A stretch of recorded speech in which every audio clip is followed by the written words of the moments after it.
We will make America great again. RPN is not responsible for the views, actions, statements, or opinions of its guests, advertisers, or even its viewers. The information contained in this program is not to be confused with medical or legal advice.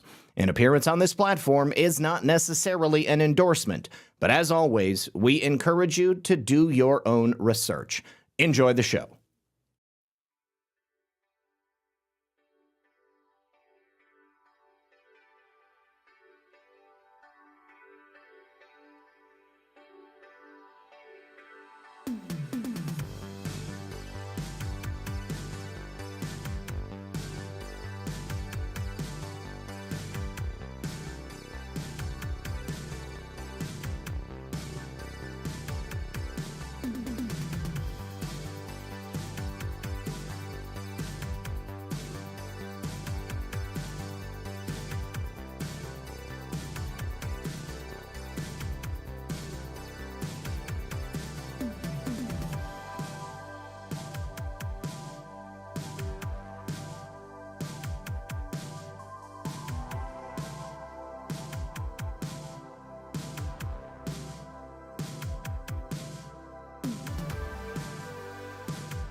All right, this one is strategic because modern military dominance is really just going to come down to one thing, and that's what's in the supply chain. And you see, right now, we've got a critical gap that Washington is spending billions of dollars to close. Every jet, every tank, almost every piece of munition in some way contains something the U.S. hasn't mined in nearly a decade: tungsten. And Washington is moving fast to solve that issue. The Pentagon, through the DoD, has spent close to $10 million to restart domestic tungsten production. And President Trump signed Project Vault. It's a $12 billion critical mineral stockpile plan aimed at breaking foreign dominance and reshaping the mining sector here at home. An additional $30 billion was announced at the Critical Minerals Ministerial to accelerate domestic production and secure strategic supply chains. America needs its own tungsten, and the war in Iran has been a stark reminder of just how much. U.S. defense needs thousands of drones, missiles, and ammunition, and tungsten plays a big role in making that possible. This isn't just a metal, it's a symbol: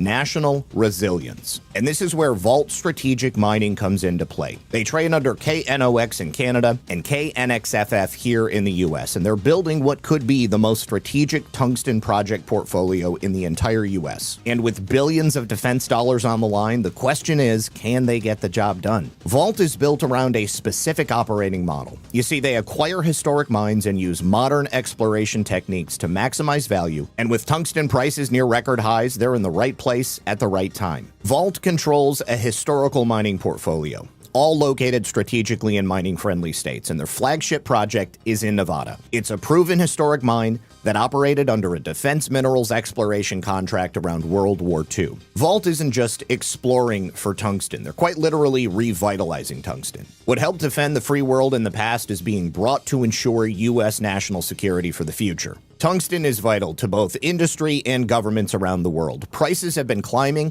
as governments and manufacturers race to secure reliable Western supply chains outside of China, because they quite literally still dominate the market. That's why districts like the Great Basin are starting to attract a lot of serious attention. Vault's flagship project is located in one of North America's most historically productive tungsten belts, a region the USGS estimates could host around 168 tons of tungsten oxide all in the ground. With today's prices, that translates into potential in situ value of $30 to $50 billion.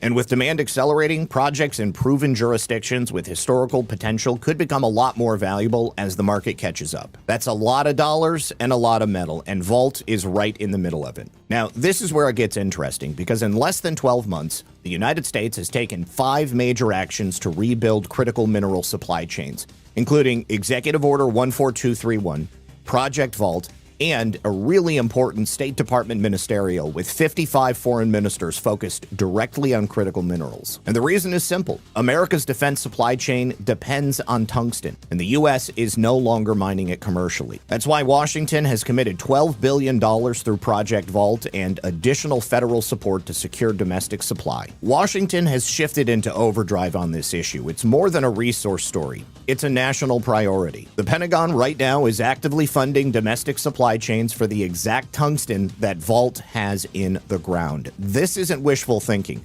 It's a White House directive, and Vault isn't sitting still. They're systematically assembling what's shaping up to be a massive U.S. tungsten portfolio with the potential to solve the U.S. needs. So if you want to learn more about this tungsten story and a team that's delivered big results in the past, check out the link in the description, and a big thanks to Vault Strategic Mining for making today's video possible. All right, welcome back, everyone. Thank you so much for joining us, and thank you very much for the kind words I see out there in the chat. I was just saying in the introduction, I know that you over there on YouTube didn't get a chance to hear it, but we are going to be talking about some of the results from yesterday's primaries. We are going to be talking about some fraud, of course, because we have to. We're going to be talking about indictments. We're going to get a couple of updates on stories that we've spoken about over the course of the last week. And, of course, we are definitely going to be talking about the Thomas Massie situation. I was just saying in the introduction that I am actually very shocked at the sort of tribalistic reactions that I see popping up to Thomas Massie's loss and Ed Galbraith's win. You've got a lot of people who are super stoked that Thomas Massie lost, and then you've got a lot of people who are super depressed that Thomas Massie lost. And what I was just saying is that I don't think I've ever seen such a visceral reaction to a congressional race in the same way that I have with Thomas Massie. Now, I'll go ahead and give you all of my thoughts as we get into it. What I was also saying is that, generally speaking, my rule of thumb is that politicians are corrupt. And Congress is pretty much ineffectual. They're basically deadlocked at being able to do nothing. Of course, they do sometimes get a few things done, but it seems like the really important things they are never able to get past. And that's just a major problem that we have in the United States. So I basically don't allow myself to get emotionally invested in people that I perceive to be characters on television.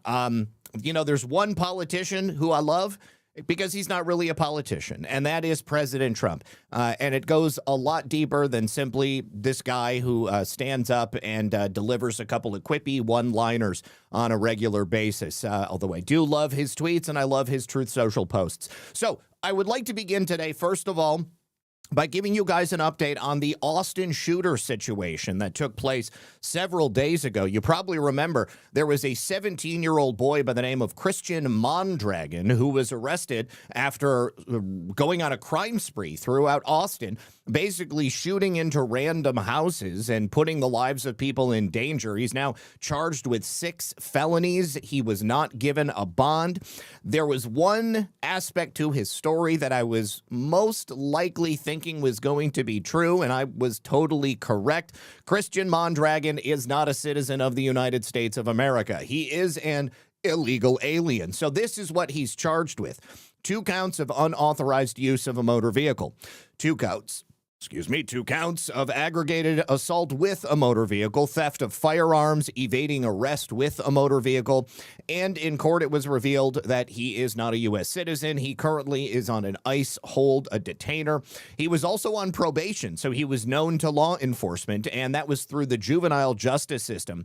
And he also, as a result of that, has a juvenile detainer. So apparently, in the course of this this hearing, as the judge and the prosecutor and his lawyer were all discussing his fate, He didn't want to be there. He was this little bratty bitch who was apparently looking around, annoyed, rolling his eyes at the possibility that he was going to be getting in trouble for any of this. This little bastard almost killed half a dozen people. So I really hope that they are going to be throwing the book at him. There was also, I guess at one point, Meredith Aldis, local Fox reporter here, says that he actually tried to interrupt the judge. And the judge asked if he had any questions at the end, and then Mondragon's attorney looked at him, said something in Spanish. He said something back in Spanish, and then the attorney put his finger in Mondragon's face like he was basically telling him to shut the hell up. This is what you get in a nation where laws are not enforced. These people feel they have the right to come here and victimize us, which is exactly why we need to round every single one of them up and send them the hell back home. We cannot allow these people to simply exist in the United States of America, doing whatever the hell they want, taking advantage of our kindness and generosity, and yes, a fair amount of stupidity, and victimizing the people of the United States. That is in the process of being addressed, but I'll be perfectly honest with you, it can't happen fast enough as far as I'm concerned. So we will keep an eye on Christian Mondragon's story, and we'll see exactly what's going to go on. Continue to pray for the people that he shot over the weekend, because none of them deserved it. Now, let us next step forward and talk about the blowback that President Trump is receiving. First, for going against Senator Bill Cassidy and helping him lose, and then also for endorsing Ken Paxton and essentially leaving John Cornyn out in the dust. As a result of Bill Cassidy's loss over the weekend, this is also an example of someone simply acting petty. He joined together with the Democrats after he lost his after he lost his primary, and has once again put forth a war resolutions package to try to limit President Trump's actions in Iran. It's not really going to matter. The whole Iran thing is basically over. And as President Trump had announced previously, the War Powers Act is not going to matter at all because we're not actively at war. And, you know, as such, as such is the power of the office of the presidency of the United States. If the president says something is declassified, it's declassified. President says something is classified, it's classified. If the president says we're at war, we're at war. If the president says we're not at war, we're not at war. Now, of course, those things have limited impact, and obviously, when you go a certain length of time, this is when Congress tries to step in. Mostly, this is about trying to make President Trump pay for not supporting a deep state rhino such as Bill Cassidy. So this was advanced on Tuesday, and this is the first time that it's gotten as far as it has. Democrats have been attempting to do this. They failed on this 7 times, and basically they just needed a couple of Republicans to step forward. So this was discharged through the committee. It was a vote of 50 to 47. There were 4 Republicans. You will probably know these ones: Senators Susan Collins of Maine, Lisa Murkowski of Alaska, Rand Paul of Kentucky, and Bill Cassidy of Louisiana. They joined together with all of the Democrats to advance this resolution. Senator John Fetterman, I believe, was the only Democrat who did not vote for it. This is actually the first time that Bill Cassidy has supported the advance of this War Powers resolution, and that's how you know that he's just being petty. He's trying to sow as much chaos as he can on his way out. You also had Senators John Cornyn of Texas, Tommy Tuberville of Alabama, and Tom Tillis of North Carolina, who didn't vote because they were out doing other things. John Cornyn was out campaigning, of course. He very quickly realized that he needed to get back to Washington so he could do the job that the people of Texas had ostensibly hired him for. Tommy Tuberville also had a primary, so he was out doing his thing. Don't really know what Tom Tillis was doing. So anyways, the War Powers Resolution was initially introduced by Senator Tim Kaine. It would essentially order President Trump to remove the United States Armed Forces from hostilities within or against Iran, unless, of course, explicitly authorized by a declaration of war or a specific authorization for the use of military force. Now, during the vote on Tuesday, Senator Kaine said it's been 80 days since Trump launched this illegal war against Iran. Congress has the power to slam the brakes on this unwise conflict. Today should be the day when the Senate tells the president to stop his disastrous war. Again, this is ceremonial. This is really not going to have any real effect on the president or what's taking place in the Middle East. Now, there is one of the things that I think is fascinating about the changing landscape and the permissibility of certain conversations and ideologies is specifically the conversation surrounding Israel. Now, I will say this about Thomas Massie. What I always loved about Thomas Massie was that, number one, he never wanted to vote to put more money on the books. He was very conscious about the budget, about the deficit, about the debt, and as such, I think that led him most often to lead to vote with his conscience. It just so happens that there were some times where perhaps those votes may have not been the best. And certainly it didn't make him any friends in Washington, D.C. But the other thing that I really liked about Thomas Massie was that he was not bought and paid for by AIPAC. That is actually very rare in Washington, D.C. Most people, when they go to Congress, they get money from wherever they can get it. And then as soon as they get money from that group or another group, they are then beholden to that group. And I think that this is a conversation that just a couple of years ago was not okay to have. You could not speak about it. And if you suggested that congressmen who took money from AIPAC, who took, exorbitant amounts of money from AIPAC, and as such were then subject to the whim of the people of AIPAC, well, then you would be called a conspiracy theorist. You would be shot down, or you would be called an anti-Semite, even worse. Nowadays, they call people an anti-Semite for walking across the street. And of course, that's why it's lost the power that it once had, which is a wonderful thing. I think that's great. There is a very different beat between freedom of speech and, of course, the construct of hate speech. They want people to believe that certain things are so hateful that you can't say them. And once they are able to define hate speech, well, then they use the concept of hate speech to define your right to say many other things that are not necessarily hateful, that are simply just an observation of reality. Now, one of the things that people have always said about President Trump, and Thomas Massie has said this, and I don't agree with it, but the statement, the narrative, is that Trump is controlled by Israel. President Trump is, in my opinion, I've said this on so many occasions, is the leader of the free world. He is operating on a stage where he has to essentially herd cats. And the cats are the leaders and the deep state actors out there on the world stage. Now, that's an incredibly difficult thing to do. And during President Trump's first portion of this second term, he has ended all of these wars. He has brought this situation in the Middle East to a head. And he has also, I think, neutered some of the power of Israel. And that's not the people of Israel. That's not the Jews. That is the Israeli deep state that is running the government. The Israeli deep state wanted nothing more than total Zionist occupation of the Middle East, and that included taking over a whole bunch of different countries, murdering whomever got in the way, and, of course, taking advantage of the United States. It's one of the reasons they've been perfectly fine taking $4 billion a year from us and then telling us what we can or cannot say, and then, of course, allowing our men and women to die for them if that was what they wanted. And you can go back to the first Gulf War and see this in action. The influence of Israel on United States foreign policy has been undeniable, okay? And it's happened throughout every single administration. President Trump's administrations are the first that have put that in check, which have realigned the global positioning of who actually is in power. And I think that's one of the reasons that last week you had Benjamin Netanyahu say that it's time to decouple from U.S. aid. Great. I don't want to give $4 billion a year to anybody. I don't care who it is. Whatever country you are, we need everything to assist with lifting up our own people. I also don't want to go to war for anybody else. I want to be very specific. I don't believe that what we're doing in Iran right now is going to war for Israel. What a lot of people don't think about when they, we're not supposed to be going to do anything in the Middle East. If we are, it's only about Israel.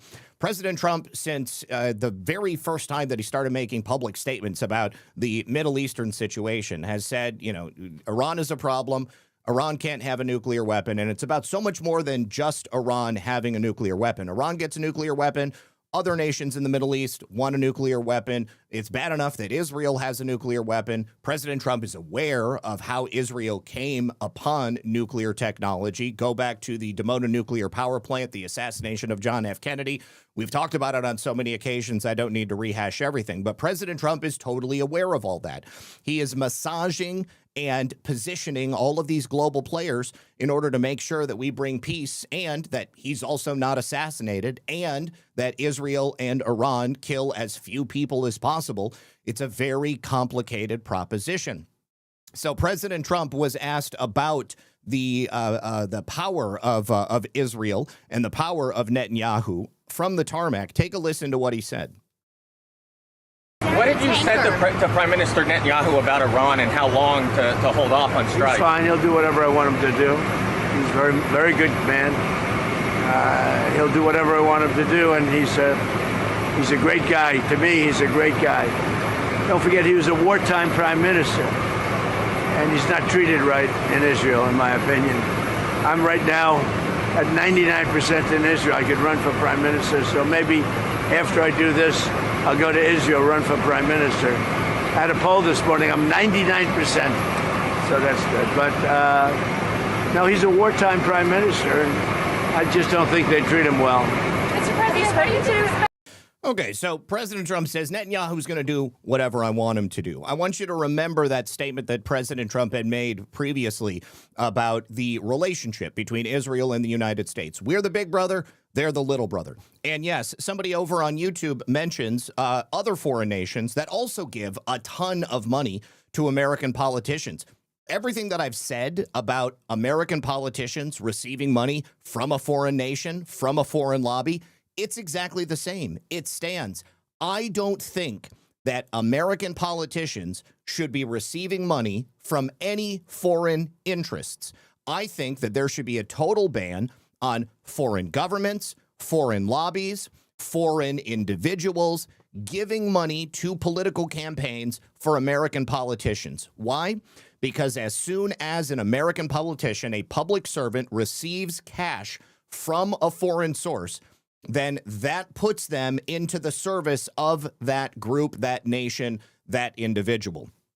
Israel is simply the nation that we are mentioning specifically right now because of the situation in Iran and, of course, Thomas Massie, because this has been a hot button topic as a result of that. I don't care what nation you're from. I don't want our money going to you, and I don't want your nation's money going to my politicians. Money is the love of money is the root of all evil. And this is quite often how you know people are evil, because they follow that money. They allow themselves to be bent. They allow their morals to be twisted. And then they go to Congress. They go to the Senate. They get hired into the federal government, and they make astonishing decisions, things that you would think just don't make any sense at all, because rather than voting in the interest of America, they start voting in the interest of other nations. Now, what has President Trump done since coming into office? He has forced people in public service to start attending to the needs of Americans. Again, this is part of my belief system, knowing that President Trump is not serving some foreign master. President Trump is doing what's best for the United States of America, while at the same time positioning all of these global players so that they too can take care of their own interests, so that people will stop looking at the United States as a bank, as an ATM machine. Now, continuing with the story on Iran right here, the Iranian president, Masoud Pezeshkian, something like that, he just made a public statement, and he said that it's time we got real about what's happened here. I mean, like, let's be honest, and President Trump has said it on a number of occasions, the United States military has decimated Iran's ability to defend itself. And as long as there was this specter of nuclear capabilities, Israel and Iran were always going to be at each other's throats. By removing that specter, it takes away the rationale for Israel to constantly be looking to go to war with Iran, and it takes away the specter of Iran worrying about Israel hitting them. It also takes away the ability of those hardliners inside the Iranian government to wait for an opportunity to go hit Israel. I also know, because it was reported widely before the Iranian war, that the Israeli intelligence service, the Mossad, they had people that they had stuffed into the Iranian government as moles. Think about how many times we've seen false flag operations happen around the world, not just the United States government, deep state, Israeli deep state, but so many other nations, the UK, and you just go on and on and on. Every single government does it, okay? They're slimy. Their intelligence services will perpetrate a false flag to give a reason for the government to take some action that they want to take. I think that part of the operation in Iran removed the ability for that to happen for any number of global players. So now we've had this clean out in Iran. The Iranian government that's left is trying desperately to make a deal, but that doesn't mean that everybody who's at the table has the best interests of Iran in mind, or that they're really serious about making a deal. But during a meeting with executive agencies under the guise of this Government Information Council, you had cabinet ministers from Iran, the president, as mentioned, other Iranian leaders, and they said, we need to avoid any tone or voices that create division because we must face a harsh reality. It is not the case that we have not suffered harm. Anyone in a position of leadership must speak honestly and transparently to their society and their people. Misleading information, which we know we've seen, false messaging, which we know we've seen, or portraying a reality in which they are collapsing while we are prospering is unacceptable. Everybody knows that that's not really what's going on. The truth is that both we and others face challenges. So he warned his citizens to expect inflation, shortages, economic hardship, because the country's at war. Of course there is. However, right now we've got people going to the table trying to make sure that that ends as quickly as possible. And once it does, there will not only be a new government formed with likely members of the old government still in it, but with a renewed interest on maintaining a peace in the Middle East, economic independence and inter-cooperation between Middle Eastern countries, and the other Muslim nations that border Iran, who were also frankly worried about the extremist element within the Iranian government. They're going to be more than happy to help that region to rebuild and ensure that nobody is going to be going to war. The Middle East is not a big place. You hit one country with a nuke, and you got three nations that are right next to it that are going to go up as if they had been hit as well. So my point here is that we're very close to peace, and the leadership in Iran is understandably at the point where they know they need to make a deal. It is not the same in Israel, though. Now, I'm sure you know that Benjamin Netanyahu, at some point in the last couple of years, was indicted by the International Criminal Court. I mention this not because I give credence to the International Criminal Court. I think it's total bullshit. Anything that is a subversion of the individual sovereignty of a nation, I don't give any credence to it. The International Criminal Court has also indicted George W. Bush and Dick Cheney, and I think Donald Rumsfeld too, maybe. This was so many years ago, but they indicted them for war crimes. It really means nothing, okay? It's a symbolic gesture. Because Benjamin Netanyahu, after he's indicted, he's not going to go anywhere else in the world and then get arrested by the ICC. Another nation is not going to arrest him. The Israeli finance minister, Bezalel Smotrich, who is also allegedly about to be indicted by the ICC, just did a public address, which is, very, very ballsy. He essentially said that if he is indicted by the ICC, then Israel will declare war on whomever does that. So I mention this because we're just on the verge of having peace. Israel is not at war with any other nation right now, but it always seems like they're looking to go to war with another nation. I don't know what this would look like if it happens, but I think it's a stupid posture to take. And if this really happens, then it's just going to be another thing that President Trump, Papa Trump, Big Brother United States of America, is going to have to step in and say something about it. But This is what hardliners look like. This is what extremism looks like. I don't care if they're Jewish or Muslim. The people who are willing to go to war and just kill at a moment's notice. This is what I believe President Trump is attempting to ease off the chessboard. Now, another aspect of this conversation, going back to the JQ, this was not something you could talk about a couple of years ago. And the conversation surrounding this, in my opinion, is part of freedom of speech here in America. But the Department of Justice has just announced a 15-city nationwide anti-Semitism awareness and action tour so that we can increase the reporting of anti-Semitism, strengthen collaboration between local and federal law enforcement and Jewish communities, and foster broad interfaith opposition to anti-Semitism among Jews, Baptist Christians, Catholics, and Muslims. They did the same thing with Islam after 9/11. It was like people were not happy about Muslims moving in, and then all of a sudden, Islamic extremism is something that you're not allowed to talk about. And now they are telling people that you can't talk about the action of Israel around the world. And, I'm simplifying here because quite often, if you criticize Israel over the last several years, then that has been interpreted as anti-Semitism. I think a lot of people would question the DOJ and say, why are you spending your resources on this when I opened the show with a story about illegal aliens going on shooting sprees in Austin, when every single day we get stories about illegal aliens that are killing Americans in their beds? When every single day we have to tell another story about another illegal alien driving a truck and plowing into a school bus, or a family in a minivan. Those are the places that we want our efforts to be attended to. This virtue signaling of going around the United States and telling people, don't be anti-Semitic, I think that it's totally misdirected. This is not the kind of thing. And again, I can say that now. You couldn't say that a couple of years ago. And under whose presidency is suddenly fine for people to say that? Well, that is Donald Trump's presidency. Also, something you never would have seen before is a Democrat running for Congress in Texas who is openly calling to legislate the imprisonment of American Zionists. This one is insane.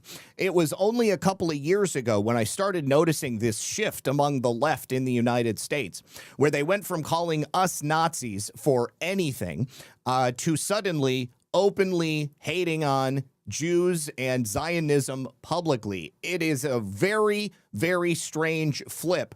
But I think that this was always simmering underneath the surface. They just didn't think that it was time to go ahead and say it. Now, again, I am not in favor of anybody's culture coming to the United States and overtaking our culture. I'm also not in favor of any other country's needs to be put above the needs of the United States of America. But I think that calling for the imprisonment of Zionists in concentration camps is out there, man. It is way out there. And the craziest part is that Maureen Galindo has won her primary. She literally won her primary. I don't know that that means she's going to win the general election in November. But Texas Democrats have picked her. About 29% of the vote went to her. That advances her in the party's primary runoff, which will be in this newly redrawn 35th congressional district. And I just think that it is absolutely insane that she has made part of her platform that she wants to write legislation to, I guess, outlaw Zionism and anybody who supports Zionism to have them rounded up and put into ICE detention facilities, which she would otherwise redirect their usage from the holding of illegal aliens to instead the holding of Zionists. I'll be very surprised if she makes it through into the general election and then she becomes a congressman. But if she does, man, it really shows you that things are insane right now. So anyways, Maureen Galindo is, of course, is going to be the Democrat candidate, it would appear. Let me say thank you very much to Trisha, who says, my California friends are evacuating their daughters from Pepperdine Fire and no water in the reservoirs after evil governor had them drained again. I am sorry to hear that. I did not know that there was a fire at Pepperdine. That's crazy. Okay. And looks like you gave us a picture as well. Let me pull that up. Yeah, will there be free train rides? Oh, gosh. Yeah, it looks like there's a lot of, there's a lot of fires. Yes, I also don't believe that any dual citizens should be able to hold elected office. I don't believe that any dual citizens should be allowed to be working inside the federal government. I think that if you become a citizen of the United States of America, you must relinquish your citizenship to any other country. And as such, you need to be an American and only an American. Let's see. Politicians are not your friend. Wounds are us. You are so correct, my dear. She says they are merely tools. Obstructionists are rusty tools. There you go. And Trisha has another picture right here. All right. Let me pull that up. Thank you for that, Trisha.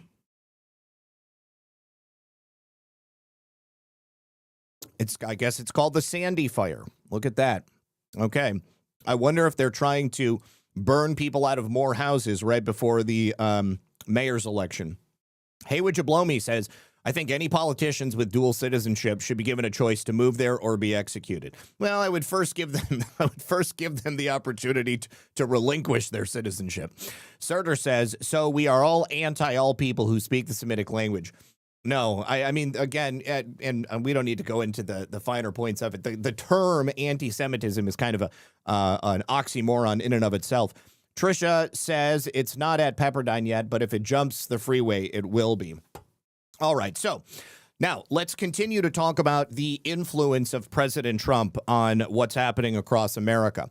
You know, there were a lot of people who were also suggesting that as a result of what's taking place in the Middle East, President Trump would be the death of the party, that these midterms were essentially going to be a referendum against Trump's policies, that the temporary pain of paying a little bit more for gas with the intention of ultimately bringing peace to the Middle East, that's not worth it. That if President Trump was to endorse a candidate, well, then people were going to reject that candidate and vote for the opposite.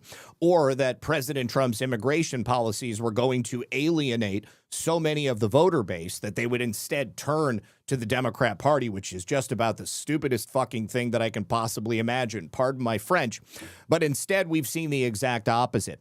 In Alabama, a sheriff who has been the sheriff for the last 30 years was just defeated by a former deputy. Now, this former deputy was fired by this sheriff because he wanted to support President Trump's agenda.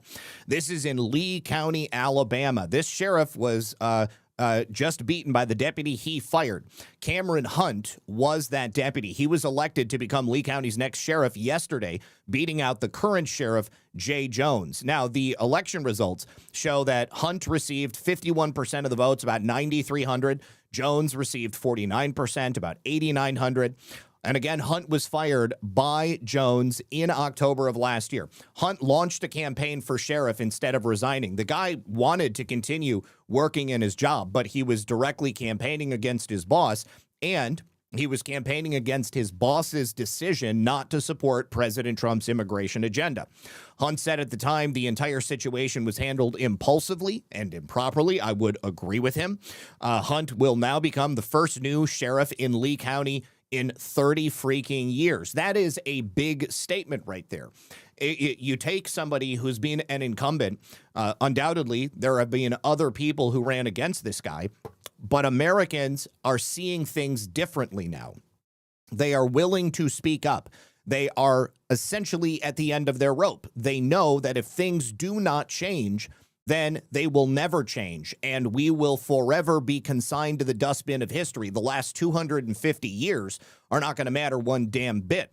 Jones began his law enforcement career with the Lee County Sheriff's Office in 1975 when he was a student at Auburn University. This guy has never done anything else.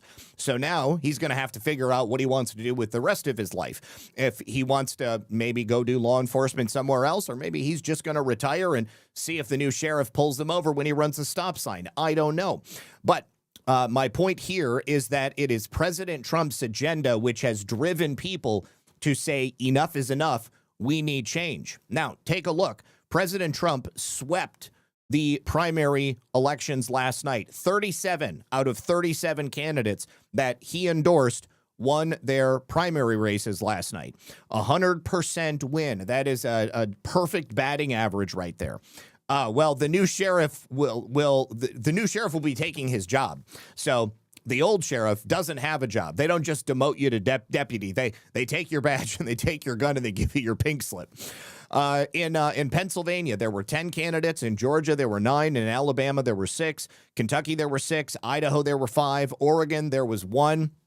A very strong showing, and very, very obvious that Americans are still backing President Trump, no matter what the characters on television are telling you, no matter what the obstructionist politicians are telling you, no matter what anybody in your neighborhood or your stupid next door groups are telling you. President Trump is cleaning up. He is kicking ass. Now, I got some heat, I guess, on social media because I covered clearly what was an op against Thomas Massie. Carol West, I think her name is, or Cindy West, the woman who said she dated Thomas Massie, he behaved badly with her, and she filed an ethics complaint after he had her fired, and allegedly he paid her $5,000 for hush money. I didn't take a position one way or the other. The only thing that I said was that I believe that they had a relationship together based upon her commentary about it. But what I did say was, I will tell you 100%, I am certain that you are only hearing about this because Thomas Massie is going to be in a primary. So I guess that there was at least one person who didn't wait to hear what I had to say about the issue, and they said that they turned the show off and they will never watch me again for covering it. They also said they've been watching me since 2015, which is hilarious. I don't know how that happened because I wasn't doing shows back in 2015. But let's say that they've been watching me for the last 8 years, and you know, they used to like me and now they don't.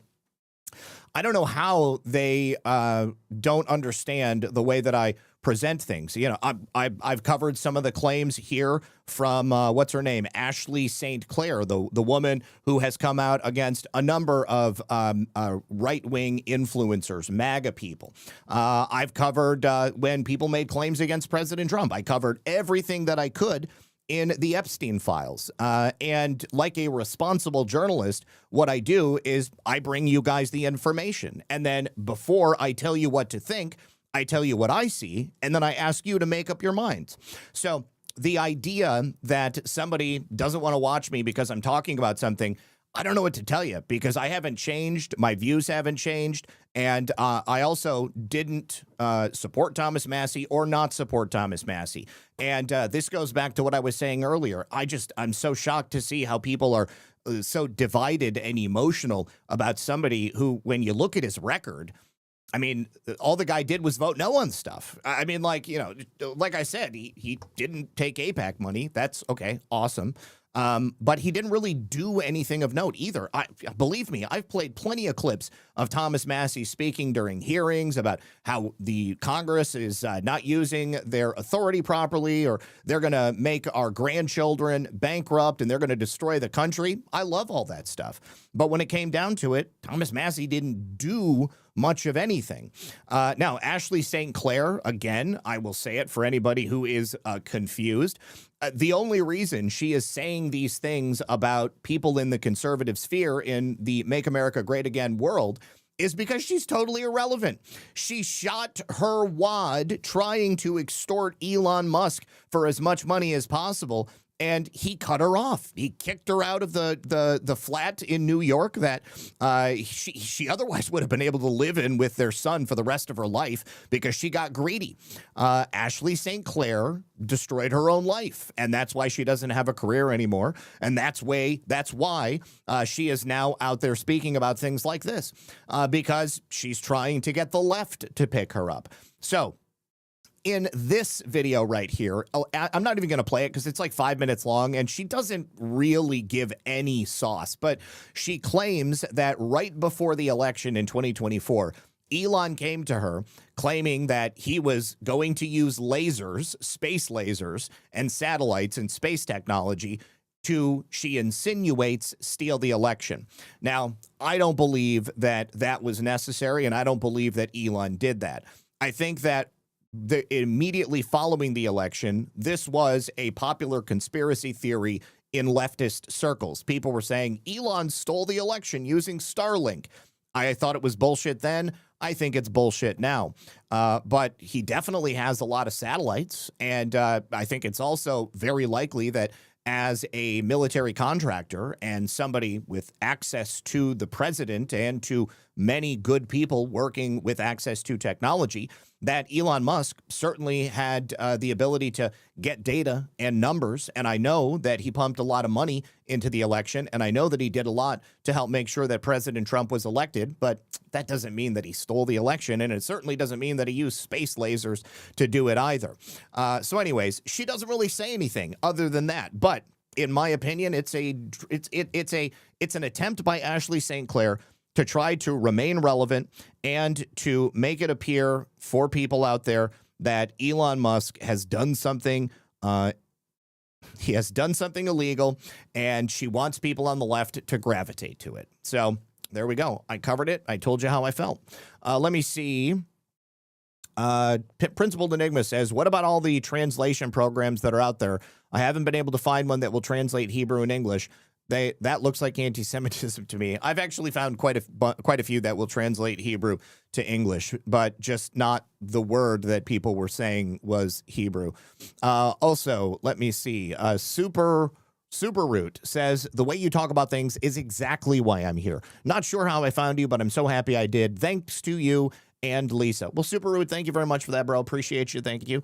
Filter Dog 1, thank you for the cookie. 37-0. POTUS is undefeated. Thank you to Sean Joe for 3, 4, 5 cookies. Thank you, homie. And Trump 1 says, lurking and listening. Thank you for all you do. I appreciate you as well.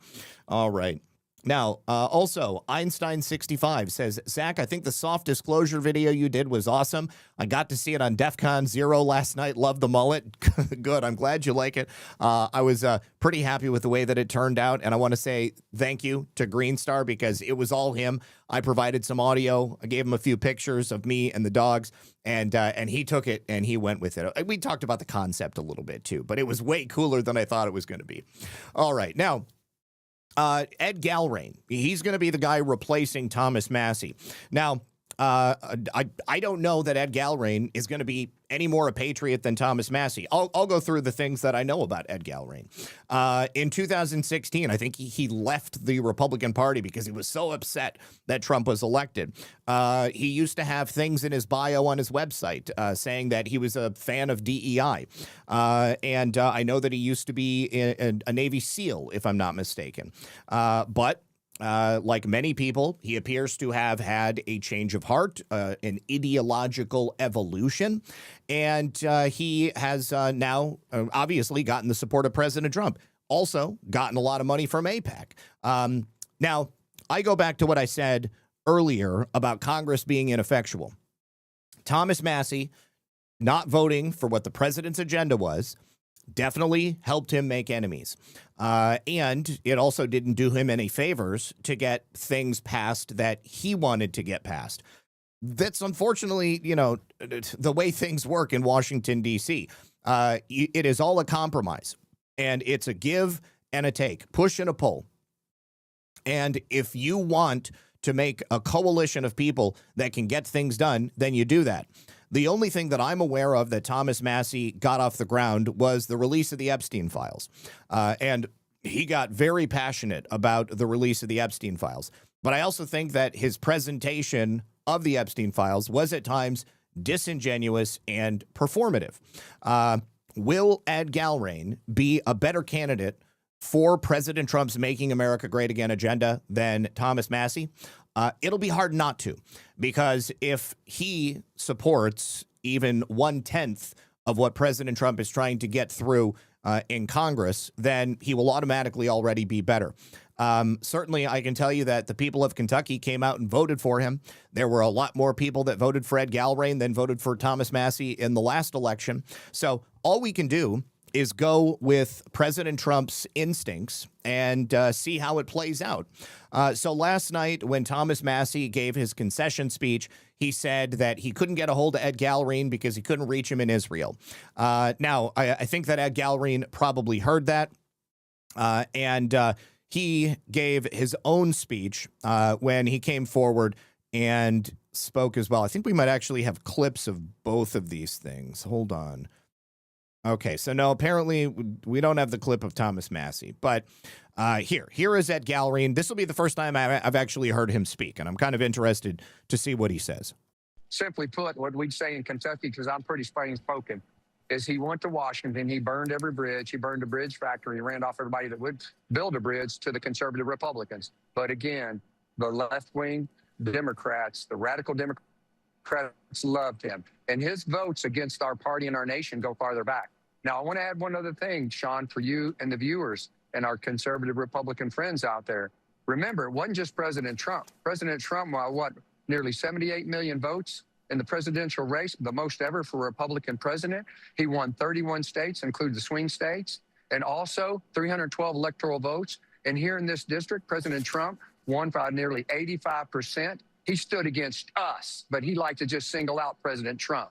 All that to say, it's a new day. These people deserve better, and I'm going to give it to them.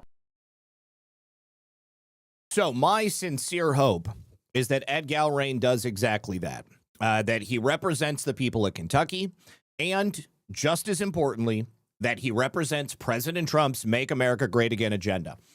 Because of the ineffectual nature of Congress and their inability to get things through that positively affect the United States of America and our people, what I am happy about is changeover in Congress, whether it's in the House or the Senate. And we have a hell of a lot of it right now. It's going to be a very different Congress when people come back in and get sworn in for next year.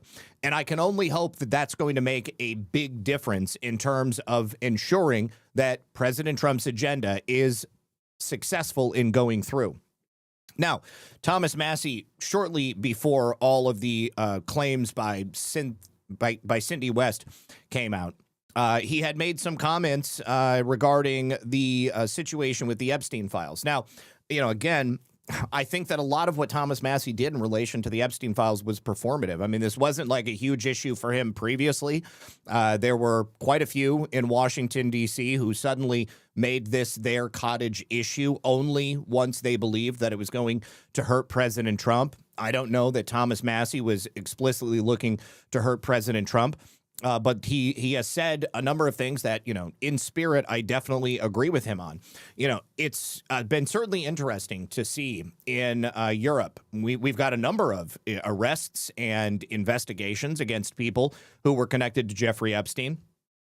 We don't know what evidence or information those governments have about those people. Obviously, we know what we saw in the Epstein files, but you don't see that same level of investigation and arrests here in the United States. And that is one thing that Thomas Massie had drawn attention to, and I agree with him on that.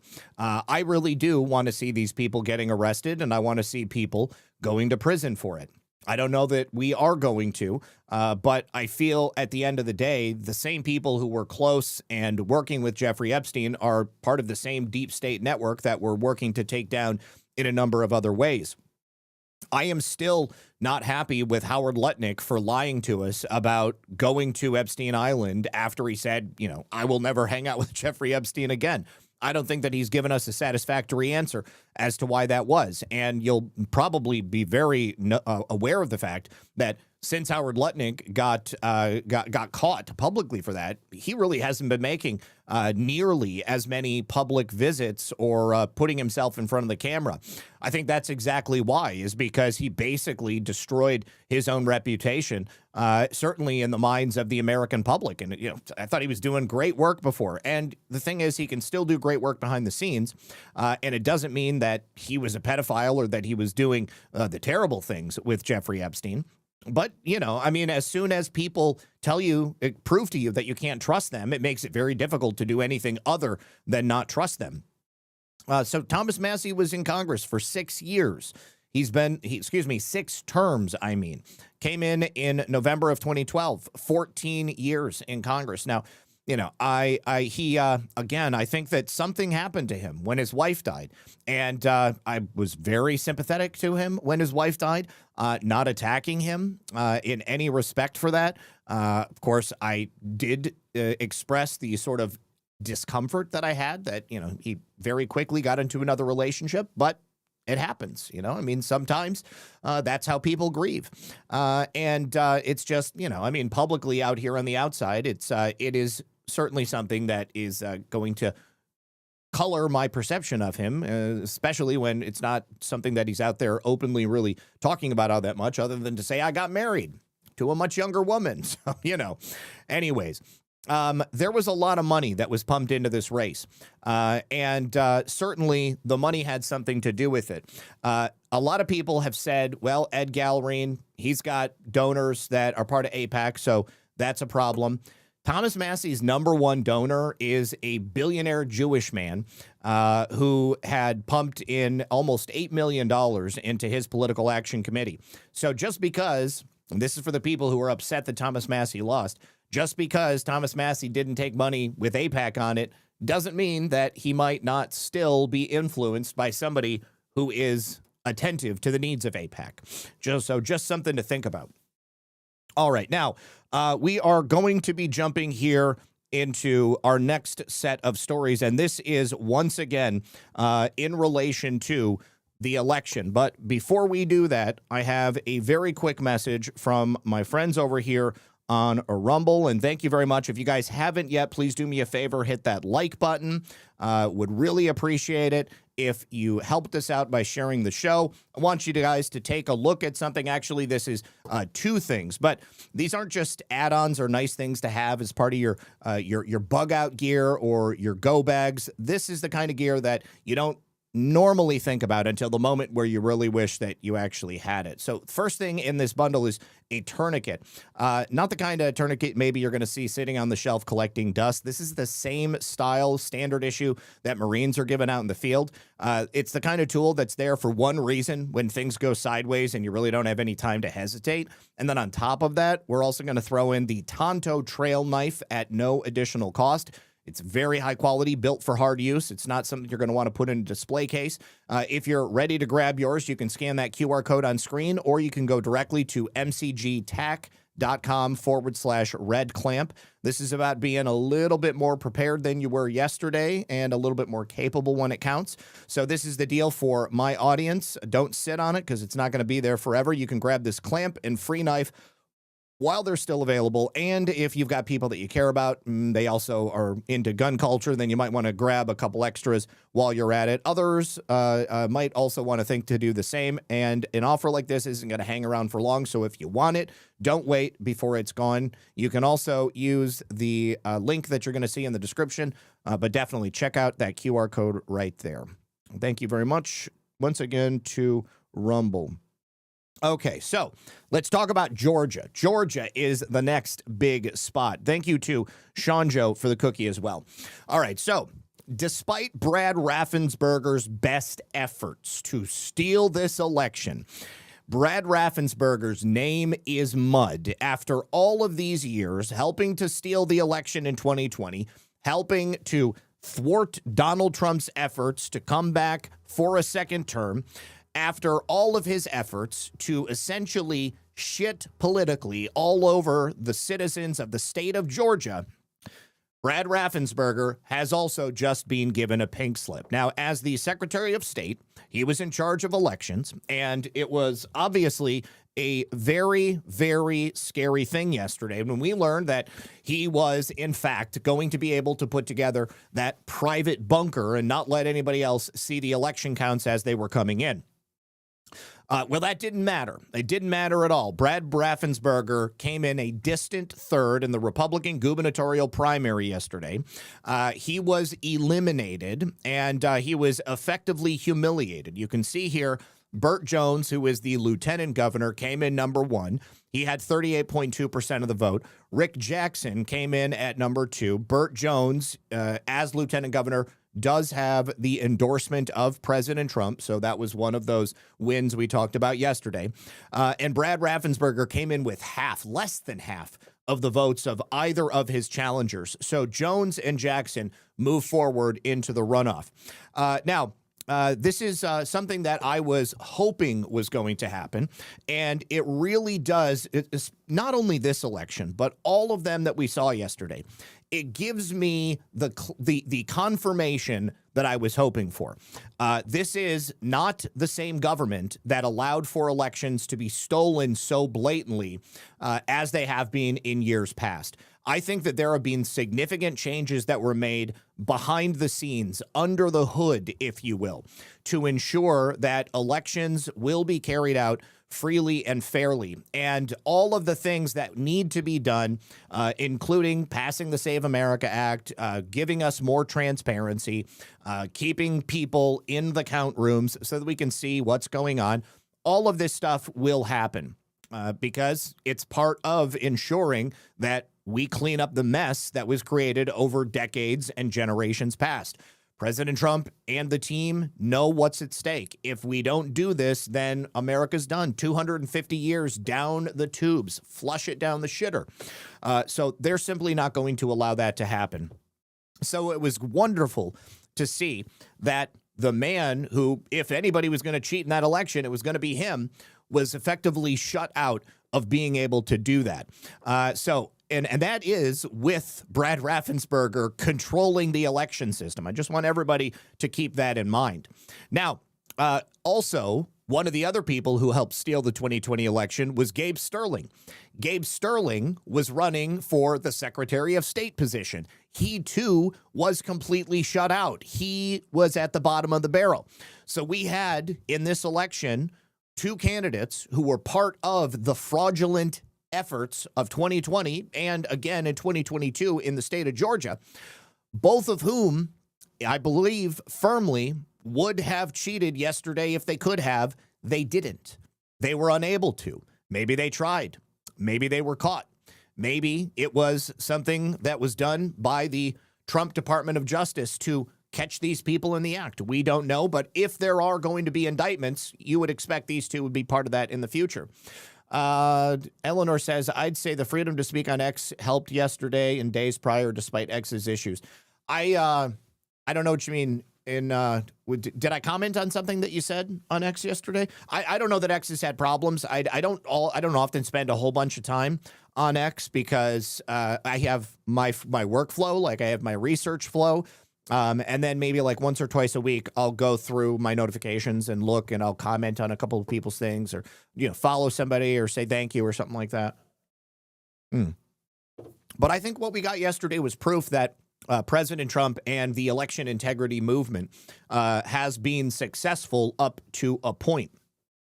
eGrab4 says the opposite of Israel would be Iran. That's where the Massey and MTG were getting donations. I've certainly heard people suggest that, and I don't know. I haven't seen all of the campaign finance reports. If that is the case, well, then definitely that's going to come out.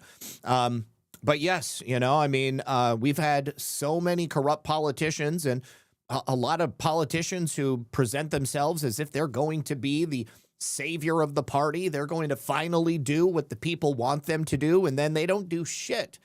And I'm tired of hearing people pay lip service to the American people. And the only politician I haven't seen do that is President Trump, because just don't have a monthly flow. No AOB, no monthly flow.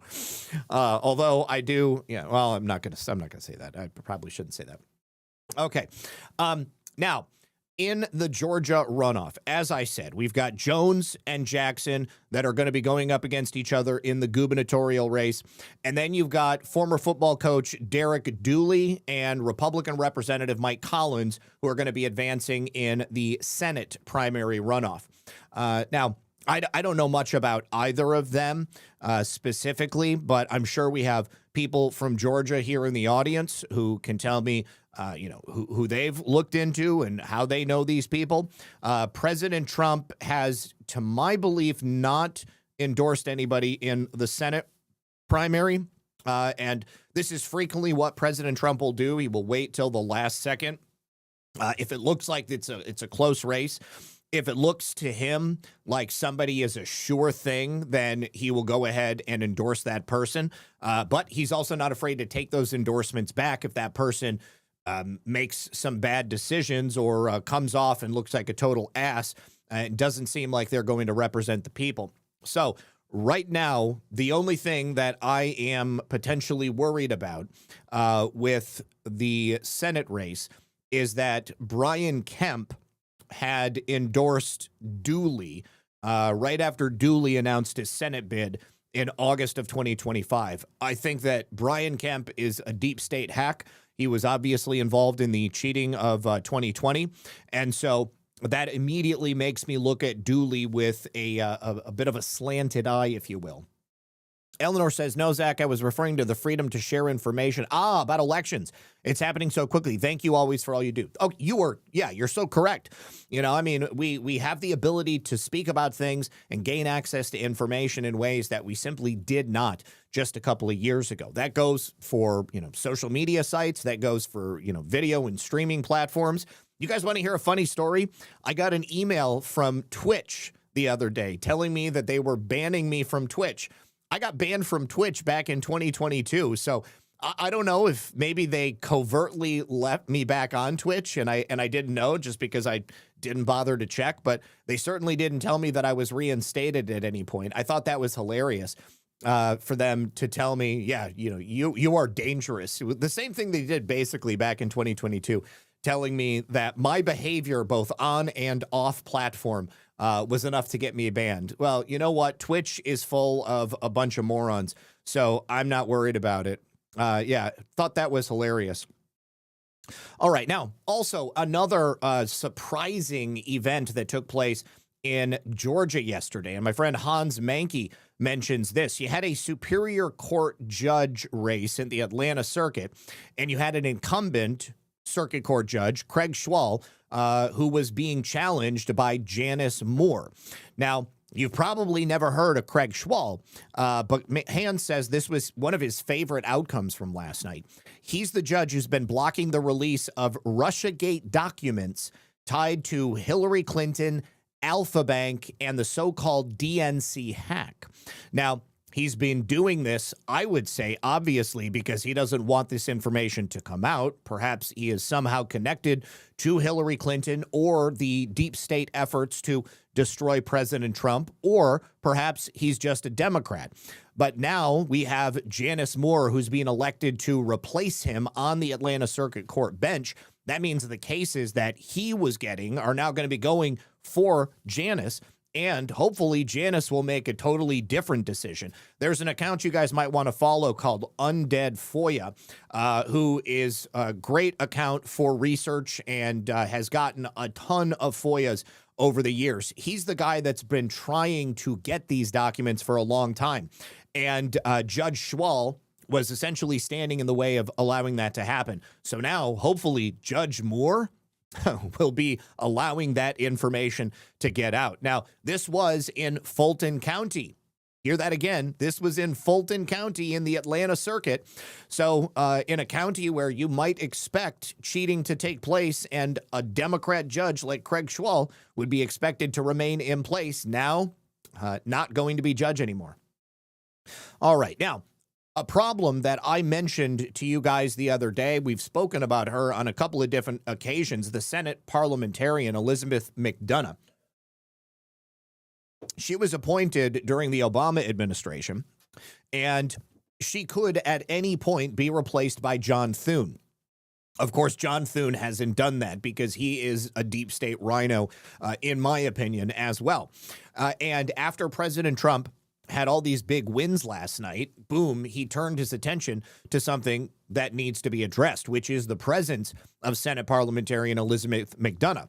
If you'll remember, we spoke about her most recently because as the parliamentarian, she had struck down 3 key provisions that were in the Senate reconciliation bill, essentially stopping the funding package for ICE and CBP from going forward. This is only as a result of these three provisions being struck down. And obviously, President Trump wants these three provisions to be in there. These were provisions for Maine Border Patrol funding, additional Department of Homeland Security appropriations, border security, and technology and screening.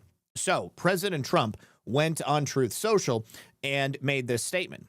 He said, shockingly, Republicans have kept the very important position of parliamentarian in the hands of a woman.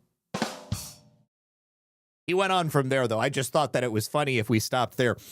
Elizabeth McDonough, who was appointed long ago by Barack Hussein Obama, and a vicious lunatic known as Senator Harry Reid. Senator Harry Reid, who is no longer with us. God rest his immortal soul. There are many fair people who would be qualified for that vital job. The Republicans play a very soft game compared to the Democrats. He is absolutely correct. And again, John Thune could replace her at any point. He could fire her, at which point President Trump would appoint somebody else. It is their single biggest disadvantage in politics, the fact that they're all pussies. The Democrats cheat, lie, and steal, especially when it comes to votes in elections. But they stick together, whereas the Republicans allow the Elizabeth McDonoughs of the world to stay in power and brutalize us. We need the Save America Act now. Harry Reid died a long time ago, didn't he? Yeah, it's been years. NF. Hold on, I will give you the exact date. Harry Reid death. Yeah, he died December 28th of 2021. Yep. All right.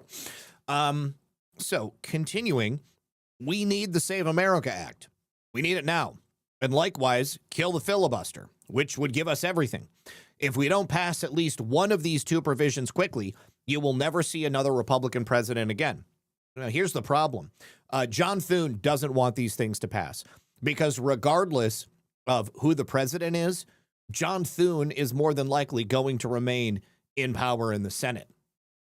And that is the biggest issue that we have, is that these people don't see the forest for the trees, or they simply don't care about the forest. They care about themselves. They care about their own ascension to power. They care about their own bank accounts. They don't care about the larger mission. I don't think John Thune gives one shit about making America great again. I think John Thune cares about what he can get for what he can offer. John Thune is a career politician. I don't think he's ever done anything else. He has never done anything else except be a senator. And he was an acolyte and a minion, so to speak, of Mitch McConnell. And that's right along with John Cornyn. And that's one of the reasons why he was so upset yesterday when President Trump had endorsed Ken Paxton. And I'll say it right now. I think it's probably the reason that John Thune will never even allow the Save America Act to be put up for a vote. I think that he is going to actively stand in the way, and we can never count on him to do anything else. So yes, and Barney Frank died as well. But, I mean, that was obvious. That was coming. I mean, when he did that interview with Jake Tapper, and he looked like he was just basically comatose. I mean, I was like, oh, gosh, I don't even know why they're wheeling this guy out. Let him die. All right, so, and likewise, we need to kill the filibuster. We will never have another Republican president again. The Democrats will end up with 2 additional states, D.C. and Puerto Rico, and all that entails, including 4 senators, many congressmen, many electoral votes. They will also get their dream of a packed United States Supreme Court with their most favorite number, 21 justices. The Democrats will eliminate the filibuster on the first day they get an opportunity to do so. And the Republicans aren't going to do it because they say the Democrats will never do it, but the Republicans are wrong. Get smart and tough, Republicans, or you'll be looking for a job much sooner than you thought possible. President Donald J. Trump. And I think he is 100% correct. These people in Congress, more often than not, do not play for keeps. They do not play for the long game. They think based upon 2- and 4-year cycles, or in the situation of the Senate, in 6-year cycles. But because they've been so weak and ineffectual over all of these years, that's why we are dealing with the problems that we have right now. Wisconsin is another location where it is just rife with election fraud and manipulation. Election security means precious little in the state of Wisconsin. We've spoken about Claire Woodall Vogue on many different occasions. We've spoken about Megan Wolfe on many different occasions. In the state of Wisconsin, you've got 785,928 deceased voter registrants that were on the new voter registration list that was obtained from the Wisconsin election system just this past week, published yesterday by Peter Bernegger. Nearly 800,000 dead voters. Wisconsin is one of those states that is currently fighting the Department of Justice so that they don't hand over their voter registration information and have it fixed by the federal government. Now, you might say, well, just because a dead person is on the voter registration list doesn't mean that they can vote. Well, guess what? They actually can vote, because all you need to cast a ballot in the state of Wisconsin is a name, an address, a voter ID number, and then be in the system as somebody who is registered to vote. So that means that out of those 785,928 dead people on the voter registration rolls, if you have that information, theoretically, you, anybody in the state of Wisconsin, could cast a ballot in their name. And they're not going to know. They're not going to bother to check. They're just going to go ahead and let it happen. Now, inactives, if you are an inactive voter in the Wisconsin election system, you can be flipped to active. You can be given a name, address, and then moved around to a different jurisdiction. So theoretically, they could also take one of those placeholder votes and they could transition it someplace where they need more votes. And there you go. If you are adept at Microsoft SQL, if you could handle databases, a person with access to that voter information could flip in an instant 50,000 inactive voters to active voters in quite literally 2 to 3 seconds. Now, Peter says, did you know the programmers with admin access to the WIS vote database, which is the Wisconsin vote database, have not had criminal background checks? Are you kidding me? They give people in Wisconsin access to fundamentally the most important information in the entire state, and they don't even bother to check to see if they're a criminal, if they are guilty of fraud, if they've ever done anything that would perhaps warrant a little bit of additional attention. I mean, I can't tell you how many jobs I've applied for over the years, and I had to perform a criminal background check, things that, you know, I never would have thought they would be asking for. But, you know, some businesses are just smarter than others. And certainly the Wisconsin state government is not one of them. Or maybe, just maybe, it's intentionally that bad. So this is information that is coming from Deputy Administrator Robert Kehoe's sworn testimony. He was deposed by Peter Bernegger. Beware the words inactives and actives. They are completely made up by the Wisconsin election system. The correct term is elector, and you are either an elector or you're not. If you are in the Wisconsin election system, you can cast a ballot, or someone can cast it for you. Now, also, take a look at this. These are people who have access to the Wisconsin voter registration database that he has listed below. You've got Prashant Adepu from Synergy Consortium, Kamalakar Pasikanti from Synergy Consortium and Venice LLC. You've got Anil Patel, Moeddin Kadir, Synergy Consortium, Jigar Patel with Synergy Consortium, Narendra Yelgapuri with Beechwood Computing Limited, Raj Karan Chilaruvuvirai, Beechwood Computing, Mahadio Matari, Beechwood Computer, Brian Nice with Velocity Computer, and Narendra Yelgapuri with Velocity Computing. Now, one of those names is not like the other, Brian, but all the rest of them are Indian names. And that's because every single one of them are part of what is likely an H-1B visa service that is being hired by the Wisconsin state election system. And Beechwood Computing is a full-service, offshore-based IT service provider. So if these people with access to all of the voter registration information for the state of Wisconsin are not here in the United States on an H-1B. They're likely living and working from a call center in, say, what's it, Delhi, New Delhi or something like that. I don't know. Give me an Indian city and we can put them there. Or maybe Bengali or something. I don't know. But none of those above people have a criminal background check. How can you give somebody in India a criminal background check? Anyways, most of them more than likely H-1B workers. Here's a bonus. Representative Voss's old college buddy, Anthony Sapanich, is the owner of Synergy Consortium Services Company, which is the employer of a number of those people listed up above. Sapanich has a $30 million contract to supply cheap IT labor to the state of Wisconsin. And Supanich's office is shown in this picture right here. This is his office. It appears to be a one-bedroom home in a residential area. Yes, there is a sign in the front, but yeah, there's no way that that tiny little home is filled up with people. He is bringing in foreigners who then have access to the WisVote database. In fact, all databases for the state of Wisconsin are on the same database, or excuse me, on the same server, because these people put all of those same 50 company servers in the same facility. It's located in Dane County, and it's also in part in Waukesha County.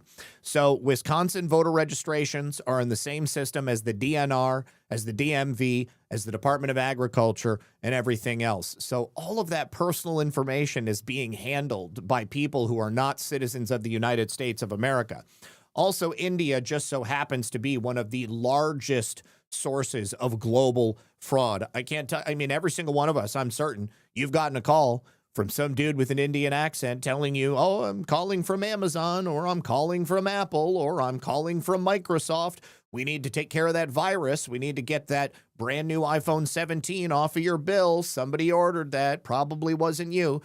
Again, I love wasting those people's time. There's nothing more fulfilling for me than doing that. Anyways, there's also another surprise. Beechwood Company, the one that provides those remote workers, they're really working out of Chennai, India, and that is as a result of the handiwork of Megan Wolf, who you see here right now. Again, the administrator of the Wisconsin Elections Commission. We've spoken about her on so many occasions. She's done a lot to weaken the election system in Wisconsin. Now, all of this information is publicly available from sworn testimony and also from information provided directly by the Wisconsin Election Commission. And hello, this is Chef Jeff. I don't know what that means. Waukesha. I don't know what it is, because I don't live there. And, the chances of me saying it again after today are pretty slim, unless we specifically talk about it. It's potato as far as I'm concerned. Duffy's Tavern says Wolf is a work of art, but it was great to have Trump convention there. Yes, absolutely. Eleanor. Oh, thank you again, Eleanor. I appreciate it. All right. Now, you guys, I want to bring you the most incredible information that I could have woken up to this morning. And I just want to say, President Trump has done it again. He is single-handedly helping the United States of America to heal and bringing about the kind of massive change that we need to see. Before I do that, I need to thank the good folks over at Rumble. Ask you once again to hit that like button. Also, take note of the QR code on screen, because I know you guys hear people talk about crypto a lot. And something that a lot of people do not know, if you're not somebody who's followed crypto all these years, crypto was created so that real people like us could actually own and control our own money. After the 2008 financial crisis, Bitcoin was created and designed as an alternative to banks. So instead of a bank holding onto your money, maybe delaying transfers, limiting access to your money, it puts that control back into your hands. If you've ever had to wait for a transfer to clear, if you've ever felt that a bank was not allowing you to get access to your money, you have felt that problem. Now, fast forward to today, pretty much everybody's heard of crypto, but many people have still not gotten involved. They haven't gotten their feet wet, and this is exactly why the Rumble wallet is so exciting. It connects directly to your Rumble account. It takes all of the complexity out of getting into crypto. It makes it simple. You can choose what you want to get involved in. If you want to buy Bitcoin, if you want to put your money into dollar-backed stable coins, if you want to hold digital gold that is backed by real gold, there is no complicated setup. It connects directly with MoonPay, so you can use your credit card, your debit card, or your bank account. You'll be up and running in minutes. And then once you get that set up, you can even support your favorite creators like myself or other people right here on Rumble. When you sign in with your Rumble account, it'll actually show you right there who you're subscribed to and who is live right away. So you would see me if you went on there right now. So if you want, you can use that QR code on screen, scan that, or you can use the link that you see in the description, or you can go straight to wallet.rumble.com.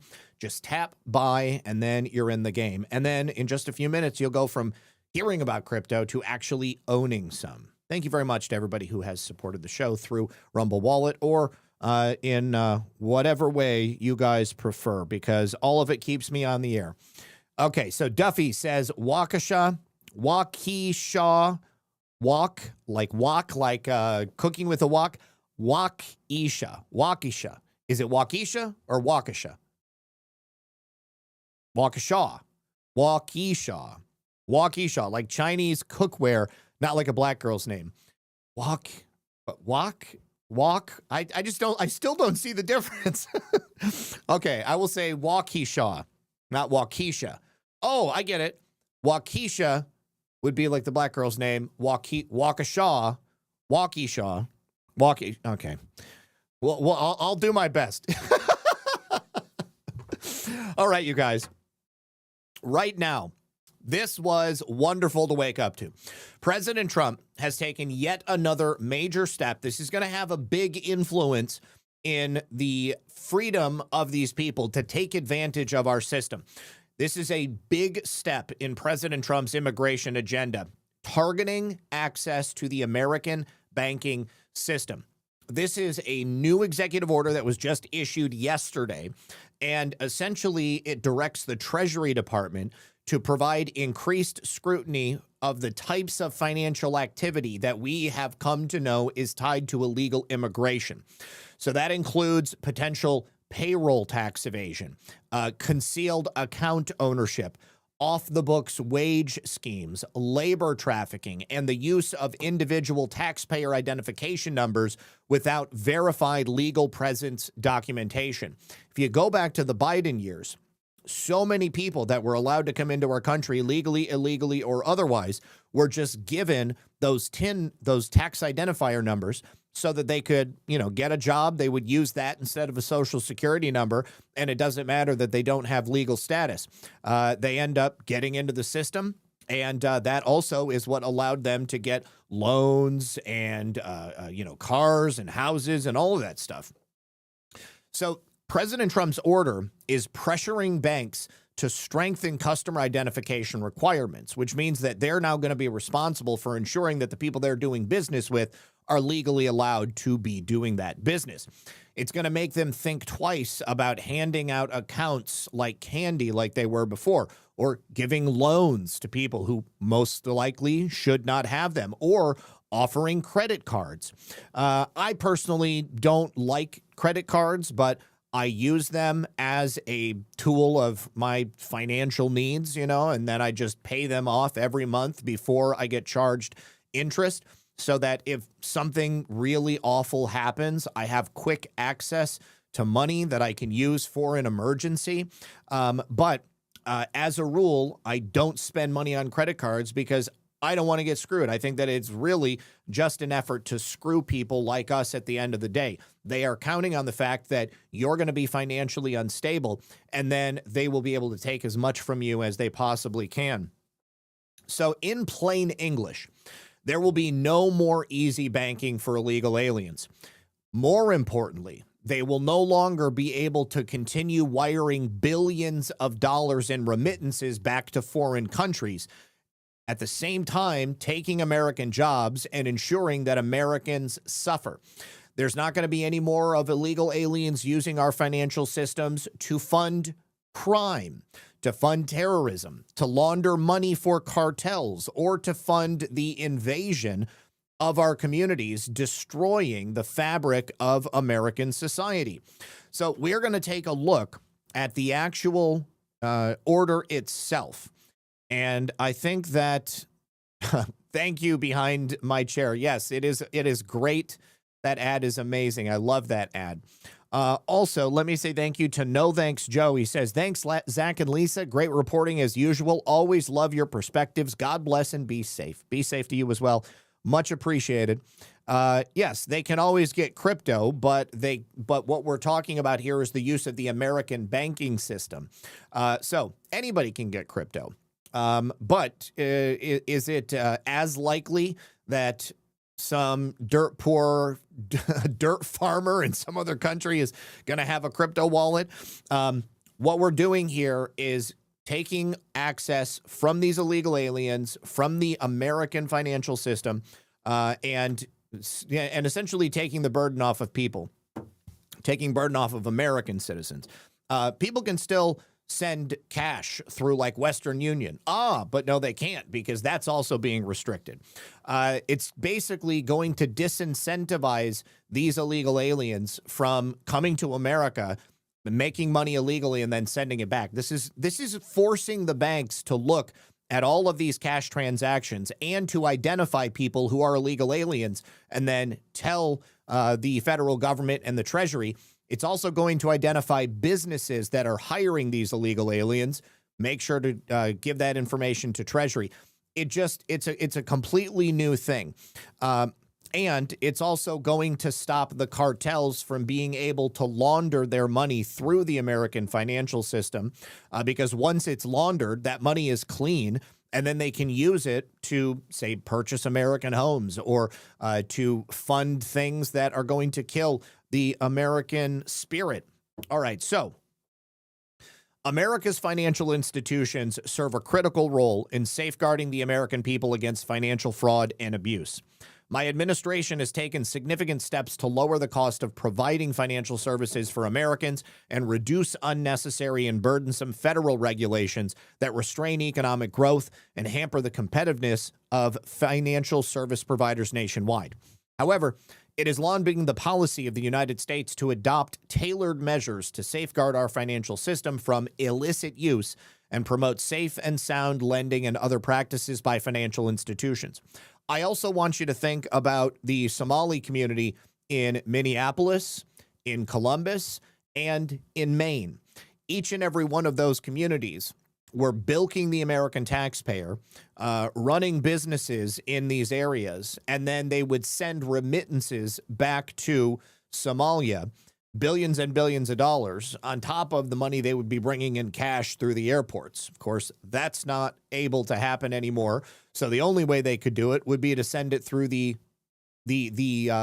financial system. Now they're not going to be able to do that either.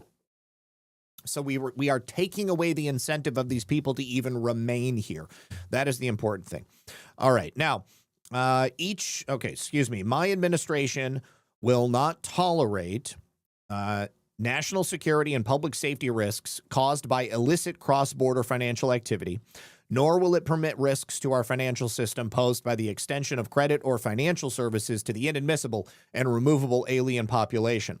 So now, if you're an American citizen and previously you wanted to get a loan to buy a house, and they know that there is a ton of people that they could be giving money to, they're not going to be as incentivized to give money to just a regular Joe Schmo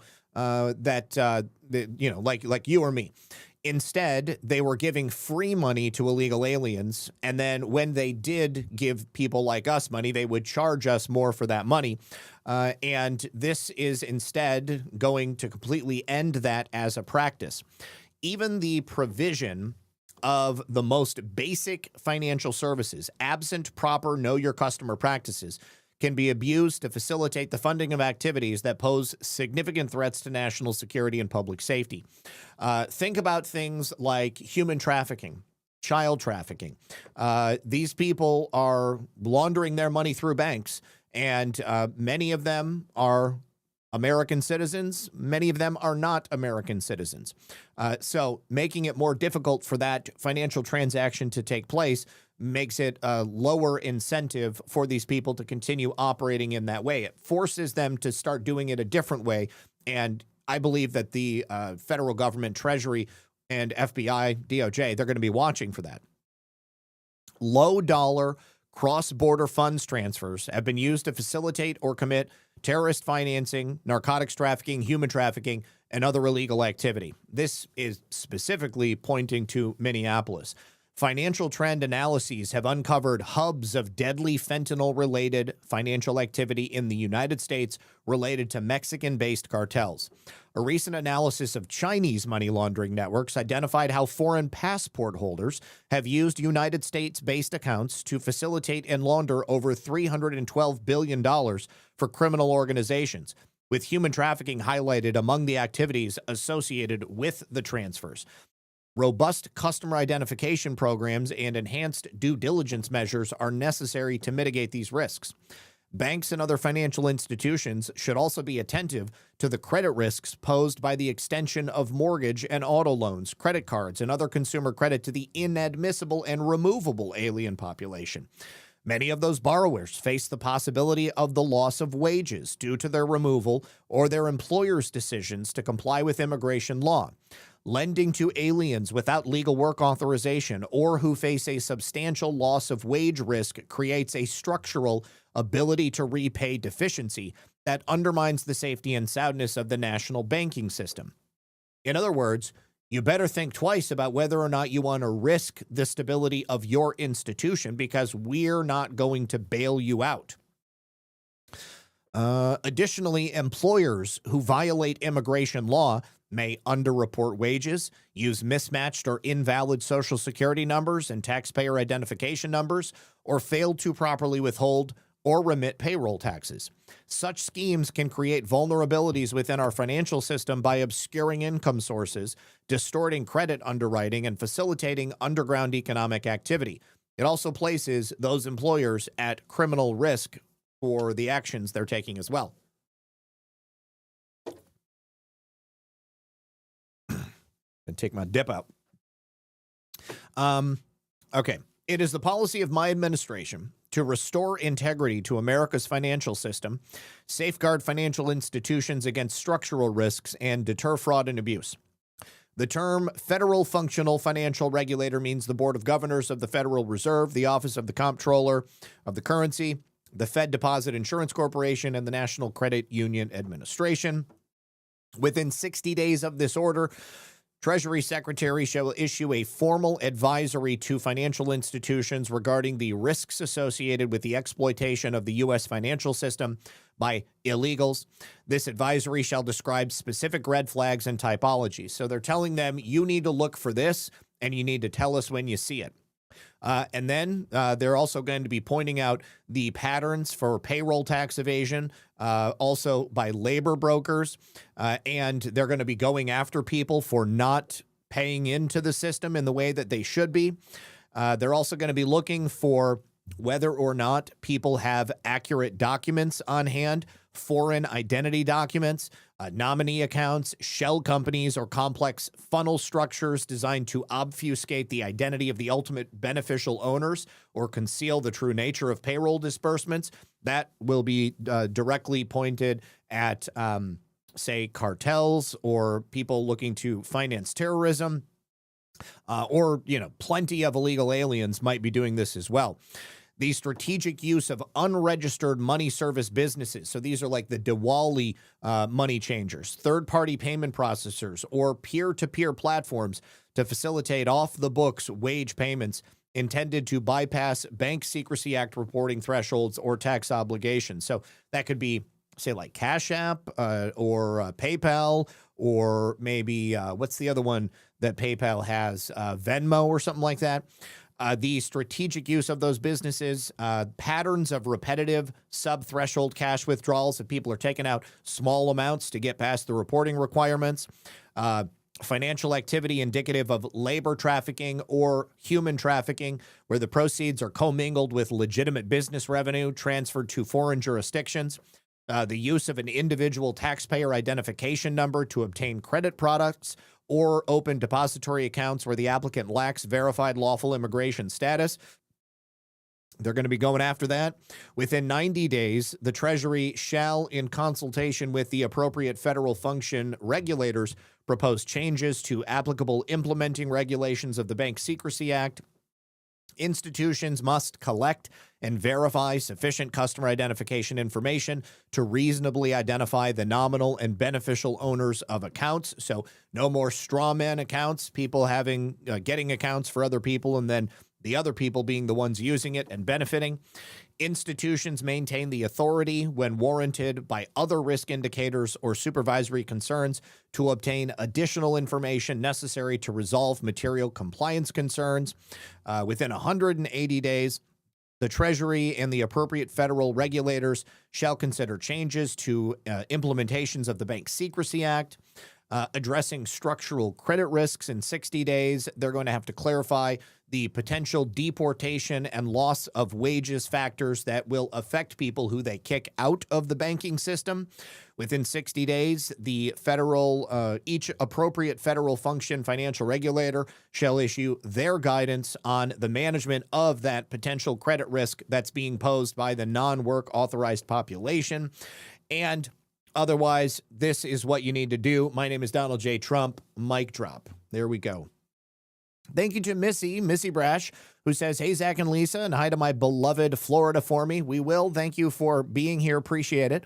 Let's see. Denise says, Zach, a fear that the weather using the weather using the banks is going to come back to place something else. I'm not okay with the federal government having access to what I spend money on. It's none of their business. Sorry, I was using talk to text and I picked up your voice. LOL.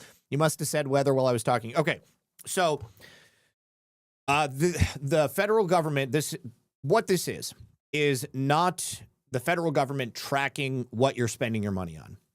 What this is the federal government making financial institutions follow patterns which trigger the likelihood of a person not being a United States citizen using banking products. So, and that's why they said, what they need to be paying attention to. So they're not looking at what you're purchasing. That's not what is happening. You are a citizen of the United States. You gave the bank your name, your social security number. You had to give them your driver's license. You had to prove your identity. So you're not an account that they're going to be looking at. What the federal government, the Treasury, is stipulating with this executive order is that banks need to tell them who have accounts with them that are using tax ID numbers and that engage in a proscribed list of behaviors which are used by people who are attempting to get around banking laws. And you're not going to be one of those people. So you've got nothing to worry about. But I understand. I don't need the government getting into my business any more than they already are. Sean Joe, thank you very much for 1, 2, 3 cookies. Thank you, PC Native, for a cookie. Thank you, Filter Dog, who says, which one lost the election? Let me see what this says. Yeah, like I said, Thomas Massey went through a transformation. Yes. So, and the other aspect is, they are they're looking at specifically like the use of Western Union. Like if you go to Western Union every 3 days and you have them send $5,000 to Somalia, that's the kind of thing that they're going to be looking at. If you are a Mexican national with an account here in the United States with a business that's registered in Delaware, all your business is done in New Mexico, but you don't have any products at your business, it's just an empty house, and you are depositing $9,999 into your account on a daily basis to get underneath that $10,000 threshold for reporting in these suspicious activity reports, that's what they're going to be looking at. So yeah, don't worry about it. Now, as soon as President Trump put that executive order out, the Treasury just announced that they had disrupted a Sinaloa cartel's narco-terrorist fentanyl trafficking operation. So this, in my opinion, is directly related to what we just heard in that executive order. So the Department of Treasury's Office of Foreign Assets Control has sanctioned more than a dozen individuals and entities comprising 2 distinct networks that were both linked to terrorist Sinaloa cartel and their fentanyl tracking activities. This is an excellent example of what they're actually looking for. Armando de Jesus Ojeda Aviles, he leads a network that's involved in laundering the proceeds of fentanyl and other narcotics trafficking activities on behalf of the Sinaloa cartel. Jesus Gonzalez Penuelius, he's a fugitive from justice, and he heads a long-standing organization involved in trafficking illicit drugs into the United States that kill tens of thousands of Americans each year. President Trump has made clear the administration will not allow narco-terrorists to flood our borders with poison. Treasury will continue to target terrorist cartels and their fentanyl trafficking networks to protect our communities and keep America safe. So today's action reflects the culmination of a coordinated effort between Homeland Security Task Force, leading an investigation involving the DEA, and the Office of Foreign Asset Control works in close cooperation with the Homeland Security Task Force. What they do is target the proliferation of illicit drugs, their networks, their enablers, and the financial mechanisms that support their production and distribution. So these sanctions were further coordinated with the government of Mexico's financial intelligence unit, Unidad de Inteligencia Financiera. So the Office of Foreign Asset Control has sanctioned the persons in this action pursuant to Executive Order 14059, and it targets the proliferation of illicit drugs and their means of production pursuant to Executive Order 13224 as amended, which targets terrorists and their supporters. All right, so they go into a pretty detailed description of exactly how the cartel is laundering their money and who they are using to do it. And they go back, almost 20 years, basically, to explain how that's being done. And then they go through and they show all of these people. Now, this is being done not only through the American financial system, but also through crypto transactions as well. So in thinking about that financial services executive order, understand that it also does include the use of crypto exchanges, and the Treasury is going to be looking at any possible way for these people to be using their proceeds to launder it into clean money. So as part of this announcement and the sanctions on all of these people, it also includes the seizure of all of their assets and money that's here in the United States of America. And then, of course, that's going to become the property of the United States government, which is now the property of the people of the United States of America. As a result of today's actions, all property and interests in the property of the designated or blocked persons described above that are in the United States or in the possession or control of U.S. persons are blocked and must be reported to the Office of Foreign Asset Control. In addition, any entities that are owned directly or indirectly, any companies, individually or in the aggregate, 50% or more by one or more of these blocked persons are also blocked. They're not going to be able to continue doing business if they are in some way owned by these people, unless authorized by a general or specific license issued by the Office of Foreign Asset Control, or exempt. OFAC's regulations generally prohibit all transactions by U.S. persons or within the United States that involve any property or interests in property of blocked persons. Hopefully nobody's buying a car from any of these people, because if that would be the worst, right? If you gave them money trying to buy a car and then you find out that it was the property of a cartel member, and the Office of Foreign Asset Control comes and takes it from you, that would just be the worst. All right, so there are also violations. If you're found to be doing business with any of these cartel members, you could be dealt civil and criminal punishments. So you don't want to do that. For the crime of being involved with any of these people, you could have monetary penalties exceeding $1 million. And of course, you also might be seen as somebody who is aiding and abetting narco-terrorists, which is also not something you want to do. So know who you're in bed with. That's it. Denise says, thank you very much for clarifying for me. I am so against the government having any more power than they have already, as I know you are, really hoping I can go to Deadwood this year. I hope you can go there as well. And yes, this is not the government seizing any power that they don't have. What this is the government making the best use of the power that it already has. They haven't changed any laws. They haven't really done anything other than changing the reporting requirements for financial institutions and opened a line of communication to make sure that we can find every single illegal alien and more specifically the illegal narco terrorists and criminals who are abusing the financial system.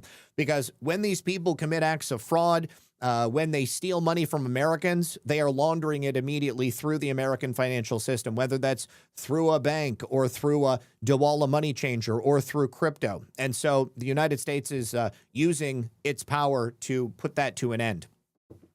Now we have wonderful news, which is being announced by former Trump official Michael Caputo. Michael Caputo, he was a member of the first Trump administration. He was, of course, targeted by the FBI investigations, allegations. Thank you, honey. Allegations that the Trump campaign coordinated with Russia, and Michael Caputo was somehow involved in that. And he is now going to be the first claim under the Justice Department's $1.8 billion weaponization fund.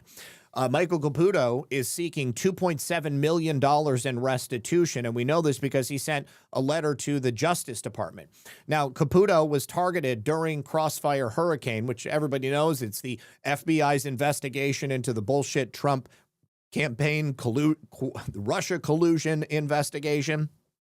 He was the spokesperson for the Department of Health and Human Services during President Trump's first term in office. Let's go ahead and look at the letter. He said, the machinery of government was clearly politically weaponized against my family from July 2016 to December 2025. They found nothing and we lost everything. So he sends a letter to Todd Blanche and he says, Dear Acting Attorney General Todd Blanche, as survivors of the illegal Russiagate investigations, our family was encouraged by the news of the new anti-weaponization fund. I write with profound gratitude to you and President Donald J. Trump for creating a process to right these wrongs. I was a 2016 target of the illegal Crossfire Hurricane investigation, and our family suffered greatly during that dark era of political weaponization. As soon as Joe Biden was inaugurated in 2021, the FBI initiated yet another secret criminal investigation into me, this time regarding my One America News documentary, The Ukraine Hoax, which detailed Biden's corruption in Ukraine. This investigation continued during the entire Biden presidency and for the first full year of President Trump's new term. Holy God. The machinery of government was clearly politically weaponized against my family from July 2016 to December 2025. This 9-year assault drained our savings, destroyed our peace of mind, ruined my career, wrecked my health, and wreaked far more havoc on our family. They found nothing and we lost everything. I respectfully request $2.7 million in restitution and reimbursement from the Anti-Weaponization Fund to help repair what is left of our family. The costs of the decade-long attack are difficult to enumerate, so this amount may change. Despite all of this, we never stopped trusting the president. We knew he would never let this injustice stand, and there are thousands of families just like ours, all remnants of this political weaponization who are heartened by this announcement during the 250th birthday of our nation. A truly historic act of presidential mercy in a Jubilee year. Sincerely, Michael Caputo. I hope that he gets it. He absolutely deserves it. Anybody who had their family, their livelihood, their health, any of this destroyed, each and every one of them, deserves to be made whole. There are so many people out there that are going to take advantage of this. And again, it must go before a panel. Their case will be individually adjudicated, and then it will be accepted or not. God, Dan Goldman is such a certified piece of shit. He was obviously, and still is, responsible for so much about it. God dang. I still don't understand the pine cone thing. That doesn't make much sense to me. All right. And I have some wonderful news. Speaking of the weaponization of government, you guys might be excited to learn about the indictment of a former Department of Justice attorney who was working with Jack Smith on the weaponization of the government against President Donald J. Trump. This is the indictment of a now former Miami-based DOJ attorney. She was working out of the Southern District of Florida. She stole a copy of Jack Smith's report on the classified documents investigation. Remember, this is the report that was sealed and was deemed by Judge Eileen Cannon to never supposed to be released. Well, Carmen Lingerberger did the exact opposite. She was the former managing assistant U.S. attorney in Fort Pierce, Florida. And what she did was email herself a copy of that report. She was just indicted on 2 counts of theft of government property or money or property valued at less than $1,000, the destruction, alteration, or falsification of records in federal investigations, and concealment, removal, or mutilation of public records. Can I just say how ironic it is that a Department of Justice U.S. attorney who was running a fake investigation against President Trump for the so-called theft of classified documents has just been indicted for the theft of classified documents? I feel like this is a good time to play this song.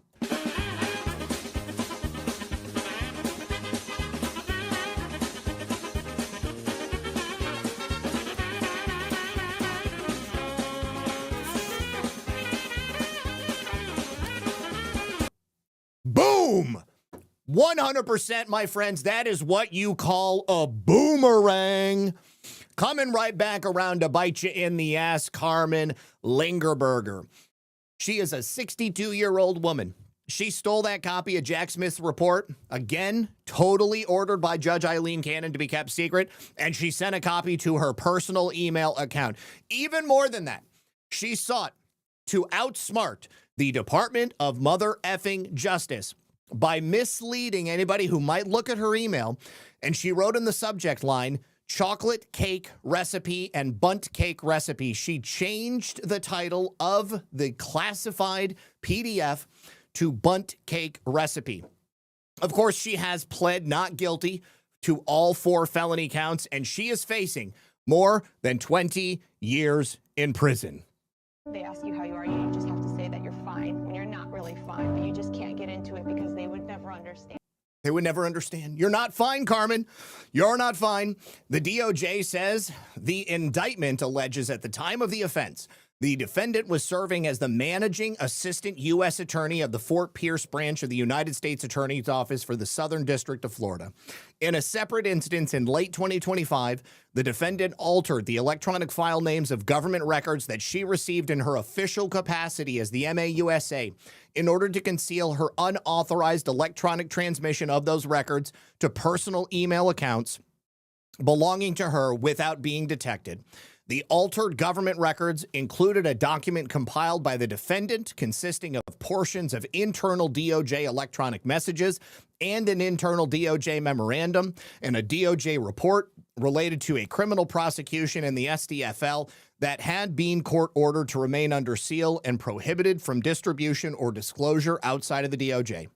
As alleged in the indictment, the defendant concealed her actions by saving electronic copies of the government records in question under the misleading file names chocolate cake recipe and bundt cake recipe before electronically transmitting those records to her personal email accounts.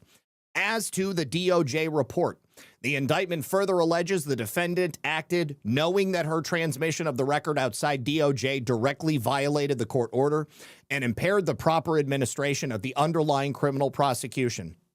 Lingerberger appeared in federal court today for her arraignment before the Southern District Florida Chief United States Magistrate Judge William Matthewman in West Palm Beach, Florida.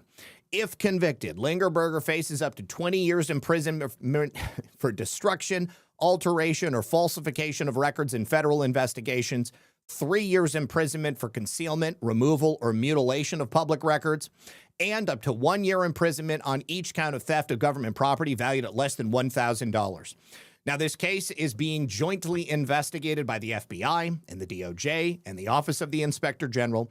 The case is being prosecuted by Assistant United States Attorney Christy Utt from the Northern District of Florida, who was assigned as a special prosecutor to avoid conflicts of interest with the investigation and prosecution of this matter.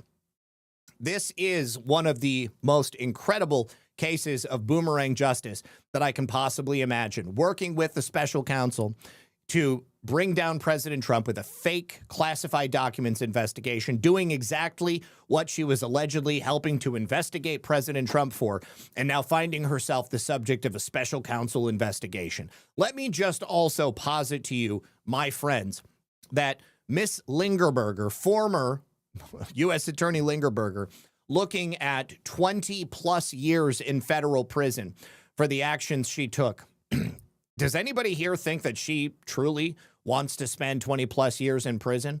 Or does it sound more likely that Carmen might be interested in cutting some kind of a deal to serve perhaps, I don't know, maybe 5 to 10 years in prison? I mean, anything is better than 23 plus years in federal prison. This is absolutely insane that she was willing to do this. This is truly one of the sweeter aspects of being able to watch all of this stuff play out, because this is definitely not something that was on anybody's radar. Nobody knew this happened. The DOJ didn't leak this. Nobody talked about it until the moment, as I have said so many times, until the moment the DOJ was ready to announce to the world that Carmen Lingerberger, a former DOJ official, was just indicted for the same types of bullshit they went after President Trump for. So let's take a look at her charges directly. Yes, right here. For the theft of government property or money valued at less than $1,000. That's Title 18, USC 641. That is a max term of 1 year in prison with a max fine of $100,000. Also 1 year of supervised release. Count 2, the destruction, alteration, or falsification of records in a federal investigation. That one is the 20-year imprisonment with a maximum supervised release of 3 years afterwards. Also comes with a max fine of $250,000. Count 3, the concealment, removal, or mutilation of public records. That's a max term of 3 years in prison with 1 year supervised release and a max fine of $250,000. And then for the final theft of government money or property valued at less than $1,000, again, 1 year in prison, 1 year supervised release, $100,000 as a fine. Carmen is, what, she's 62 years old. I believe I did find a picture of her previously. Let's go to X and we can see what she looks like. Ooh, a new Medicaid fraud. Hold on, let me just hold on to that. Carmen Lingerberger. I have totally heard her name before, spoken her name in regard. Oh my God, she lives in Port St. Lucie. We're neighbors.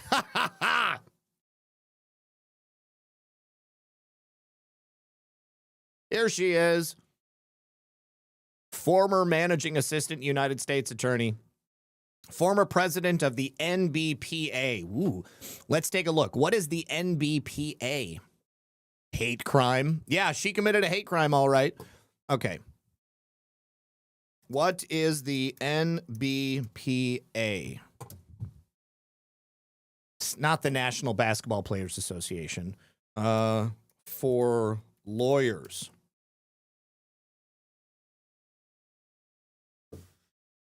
Oh, God, no. I guess it is for the National Basketball Players Association. So this means that she was certified to represent NBA players. Woo! Or, oh, no. No, it's probably the National Black Prosecutors Association. Look at that. Carmen, the former president of the National Black Prosecutors Association. I wonder if they took her picture down. Let's take a look. Let's see if they have adjusted their website. Let's do a search for Carmen Lingerberger.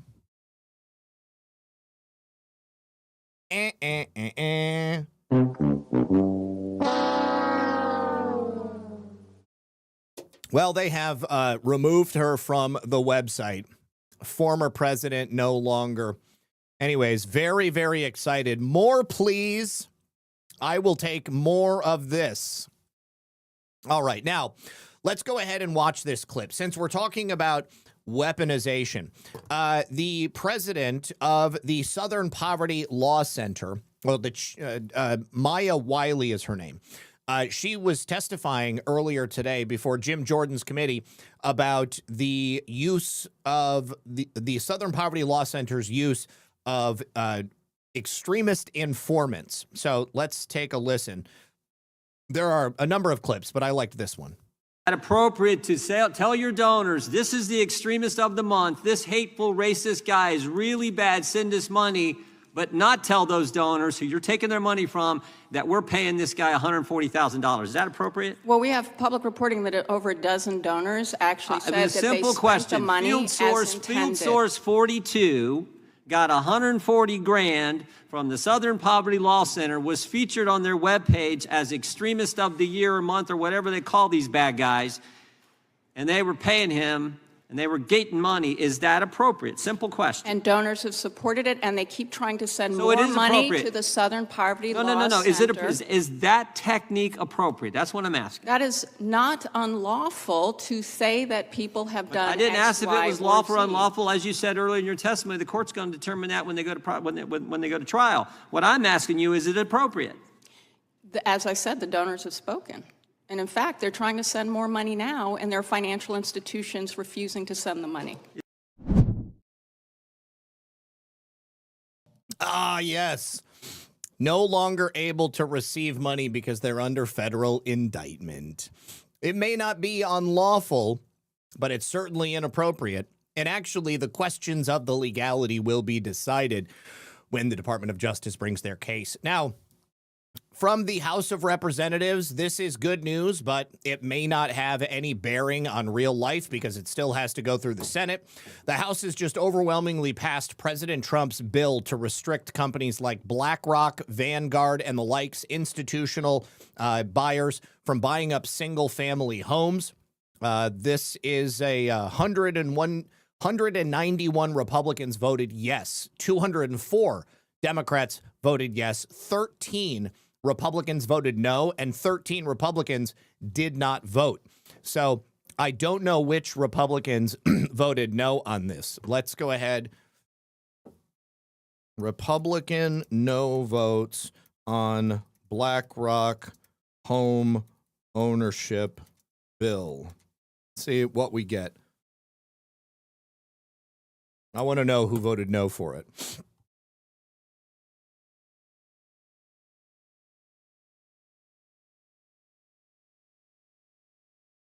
Here we go.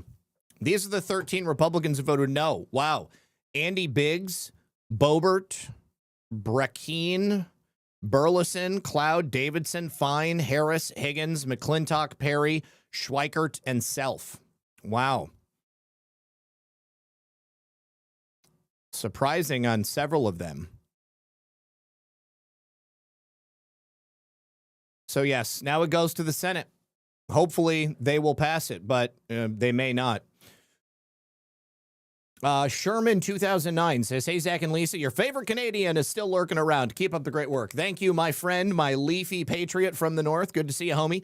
Principal Deningua, her name is Lineberger, not Lingerberger. The search failed because you spelled it wrong. It didn't fail, though. I was able to get it. Lineberger. Okay. Yeah. So, I mean, it must have just changed the spelling because it knew what I was doing. Carmen Mercedes Lineberger, 62 of Port St. Lucie. You know what? Let's go ahead and listen to John Solomon on this because I am very interested to see if she has anything to say about anybody else she was working with. Remember the raid on Mar-a-Lago?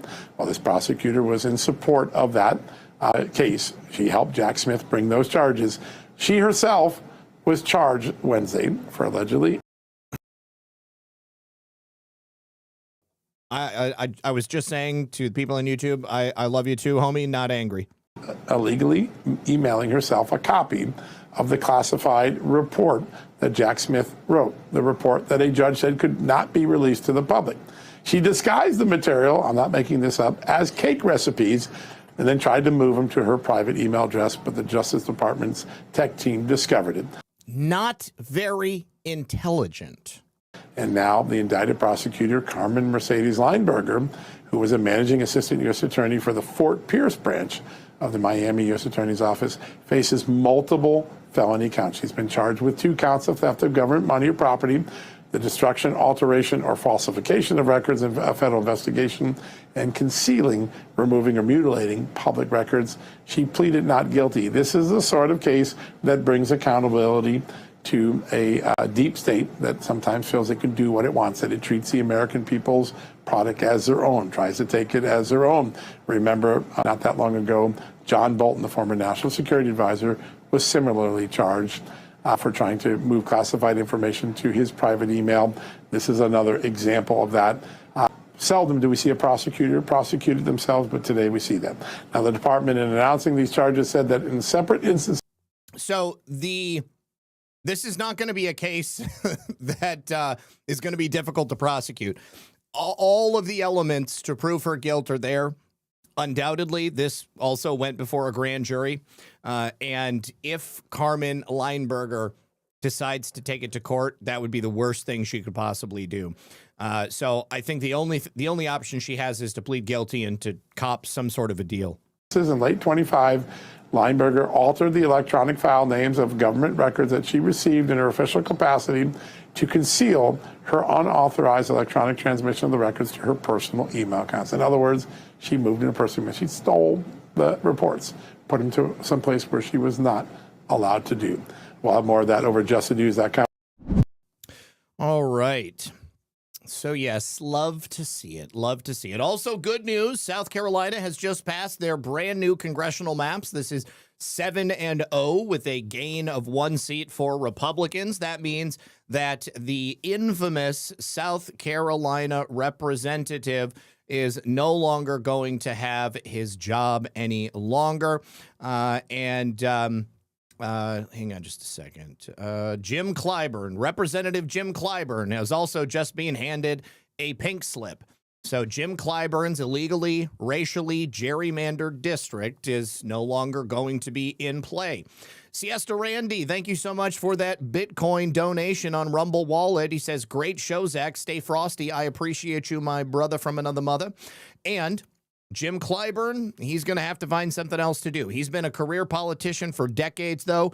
I don't know what he might get up to, but probably just the same kind of idiocy, just no longer in public service.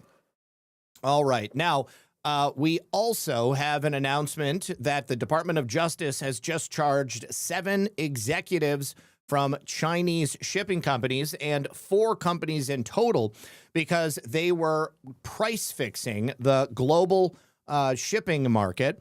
The indictments are for the world's largest shipping container manufacturers. They were allegedly conspiring to restrict the output of all of the world's unrefrigerated shipping containers during the pandemic. I'm sure everybody remembers they were talking at length about how the cost of everything was going up, and they acted like, well, it's just because everybody's ordering off of Amazon now. And that drove up the cost of shipping billions of dollars, and as such, it increased the price of everything that people purchased, whether they ordered it online or not. Between November of 2019 and January of 2024, the Justice Department alleges the suspects doubled the cost of the containers. That increased the manufacturer's profits by 100-fold during the pandemic. And according to the superseding indictment that was filed in January, Vietnam Hinh Ma, 54, was arrested in April in France, and his extradition to the United States is still pending. The indictment also names 10 of Ma's alleged co-conspirators. The Department of Justice is ensuring that when American pocketbooks are pilfered, accountability will follow. That is Stanley Woodward, the Associate Attorney General. Let's actually hear from Mr. Woodward as he reads from the indictment. Today, the Department of Justice is unsealing an indictment charging 7 Chinese executives and 4 of the largest shipping container manufacturers with conspiring to fix prices in violation of antitrust laws. Collectively, the Chinese conspirators manufacture about 95% of the world's standard dry shipping containers.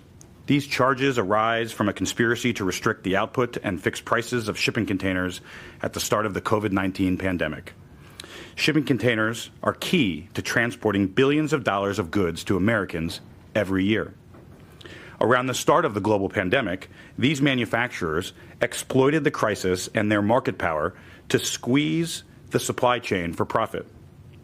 Through coordinated agreements, including the use of video cameras to monitor production lines and prices, this Chinese cartel dramatically raised the prices of shipping containers between 2019 and 2021. These companies were rewarded handsomely. Their profits increased nearly 100-fold, receiving over 11 billion won at the expense of American businesses seeking to transport goods from China. The Justice Department is committed to prosecuting criminals who harm Americans domestically and abroad.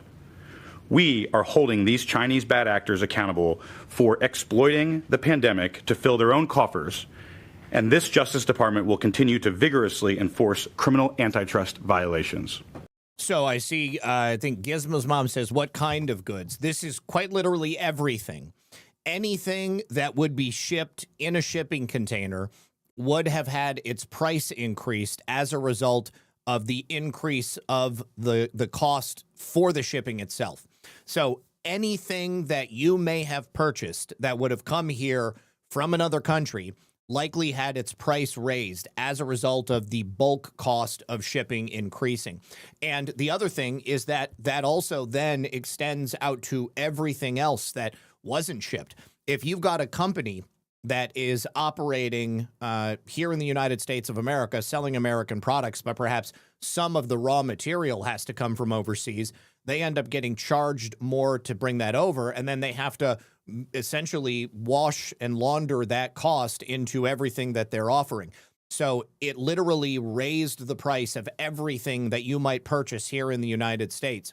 And it also did it every single other country around the world because we live in a global economy. All right. Now, we have a couple of additional cases of youth takeovers, young black youth essentially behaving badly. This is in Long Branch, New York, and every single time I see this happening, I'm like, what the hell is going on in the world?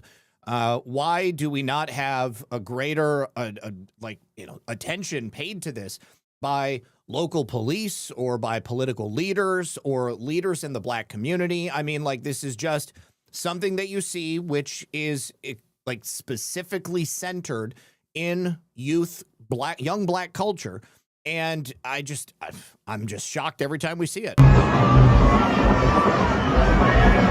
Okay, so, I mean, look at this. They're just climbing on a car as they're walking across the street, dancing on top of it, jumping on the hood, probably going to crash. That's a Subaru Outback or a Subaru Forester right there, climbing on top of the car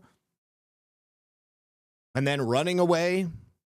Here they are taking over a neighborhood. Police are having to force them out, telling them to go home. I saw a video of a woman in her neighborhood. All of a sudden, the neighborhood just filled up with thousands of kids. And she was like, if you're a parent and you're looking for your kid, they're probably right here. Now, we have another situation with one of these so-called teen takeovers where one of the kids pulled out a flamethrower. This was in Virginia Street on Sunday night. Somebody, of course, wearing a mask, they shot off what appeared to be a flamethrower during this incident. This was between Redgate Avenue and Greenway Court in Norfolk's Gent neighborhood. Neighbors noted the takeover unfolding around 8:15 p.m. before calling the Norfolk Police Department at 8:22. Officers responded about 5 minutes later. The officer had to respond to a separate call involving a weapon, so a second officer was sent to the scene of the original takeover. He arrived at 8:40. Local news shows a masked individual appearing to shoot off the flamethrower into a large crowd of people gathered on the street. The crowd of bystanders moves out of the way to dodge the firework, and then later a car can be seen performing donuts as a crowd of bystanders films the incident. Come on.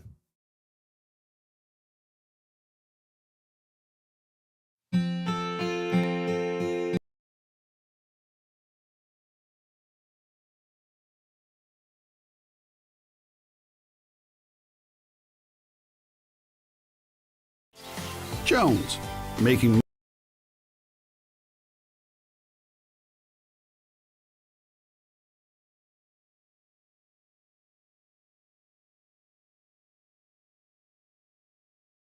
Okay, let me turn the sound back on and we'll go full screen on this to see just how crazy it was. Guess maybe I have to go out into... You travel a lot for work, but that doesn't mean you should be a...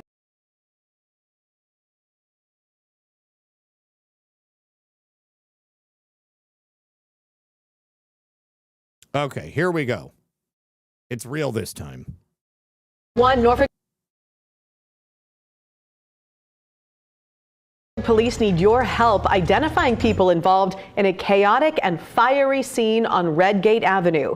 Thank you for joining us on Fox 43. I'm Katie Collette. And I'm Kiana Patterson. We just got this new video of the incident on Saturday night showing a car doing a burnout and a bunch of people in the street. Residents are now concerned for their safety in the neighborhood.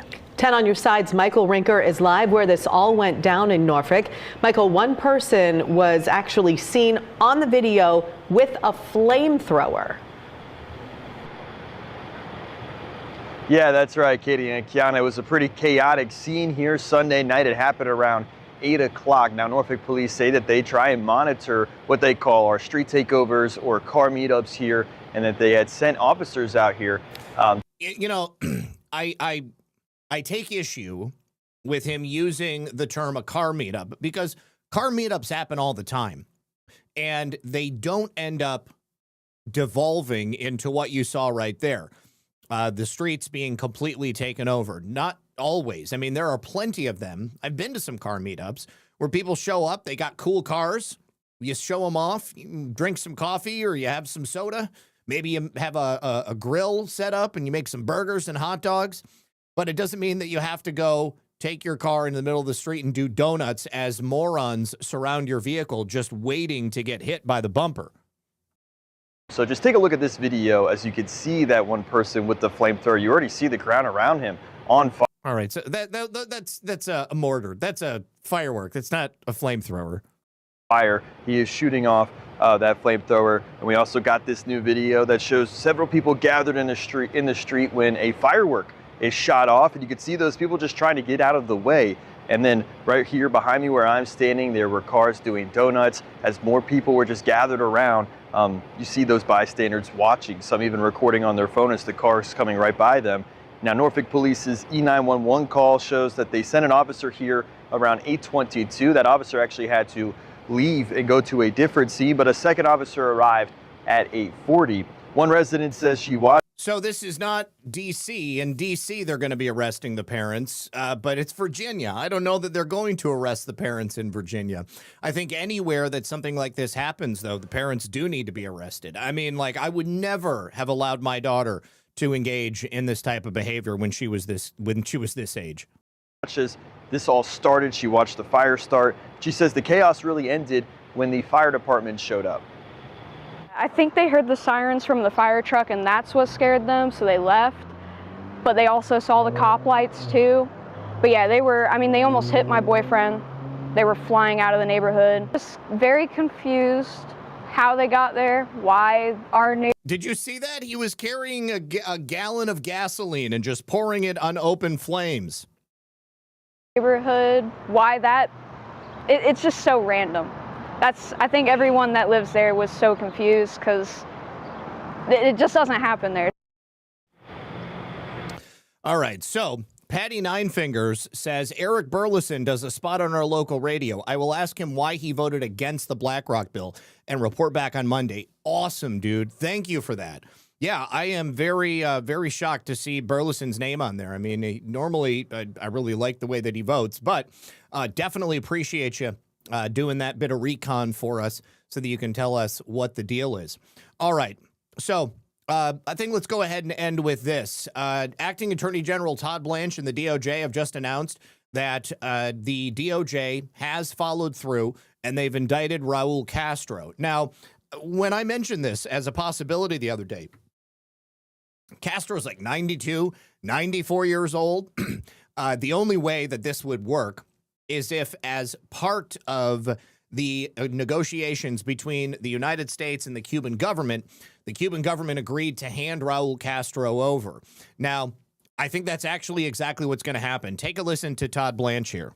And quick follow-up, what are the prospects that you could get Raul Castro to the United States to face justice, given the situation there, and what steps are the U.S. willing to take to get him back here? Well, we indict men outside of this country all the time, and there's all kinds of different ways that we get them here. The reason why we indict somebody is because we want them here to face justice in front of a jury of their peers. So,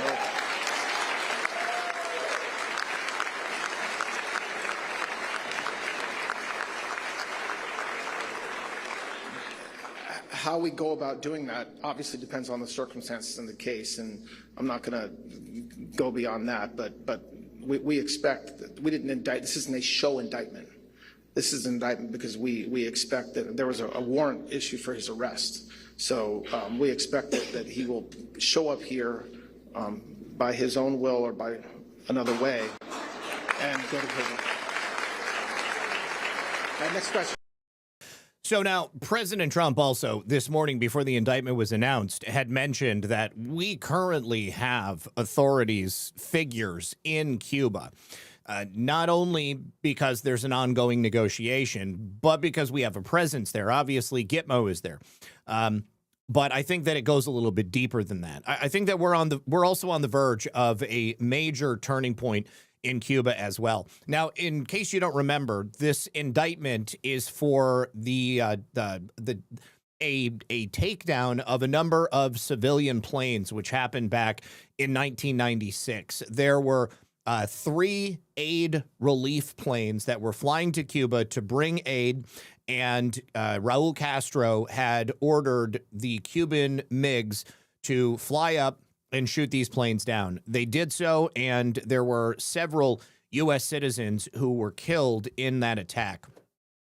So as a result of that, they have now gone forward and they are indicting him. And, you know, he is obviously very old, but he's like the last remnant of the Castro sort of dynasty. The grandson of Raul, who would be Fidel Castro's son, he is a politician, and he was part of that delegation that met with the CIA, who came last week. So I think truly, like, we are going to see something very different in Cuba. That means not only better relations for the United States, it opens the door to the economy in Cuba. More importantly, it opens up a new world for the people of Cuba, because they've been living under the sanctions and the regime of the communist Cuban government for all these years. I saw people suggesting that that Cuba was actually run by the CIA. That makes no sense to me. If Cuba was run by the CIA, then there would have been no need for the CIA to try to overthrow Castro and get really upset with JFK because he wouldn't follow through on the Bay of Pigs, and then work together with the intelligence services from foreign governments to assassinate him shortly thereafter. So, yeah, I reject the idea that Cuba is run by the CIA. I think that this is something very different. So anyways, it'll be good for the people of Cuba. It'll be good for the United States as well. Wounds R Us says, I'm trying to use the phone. LOL.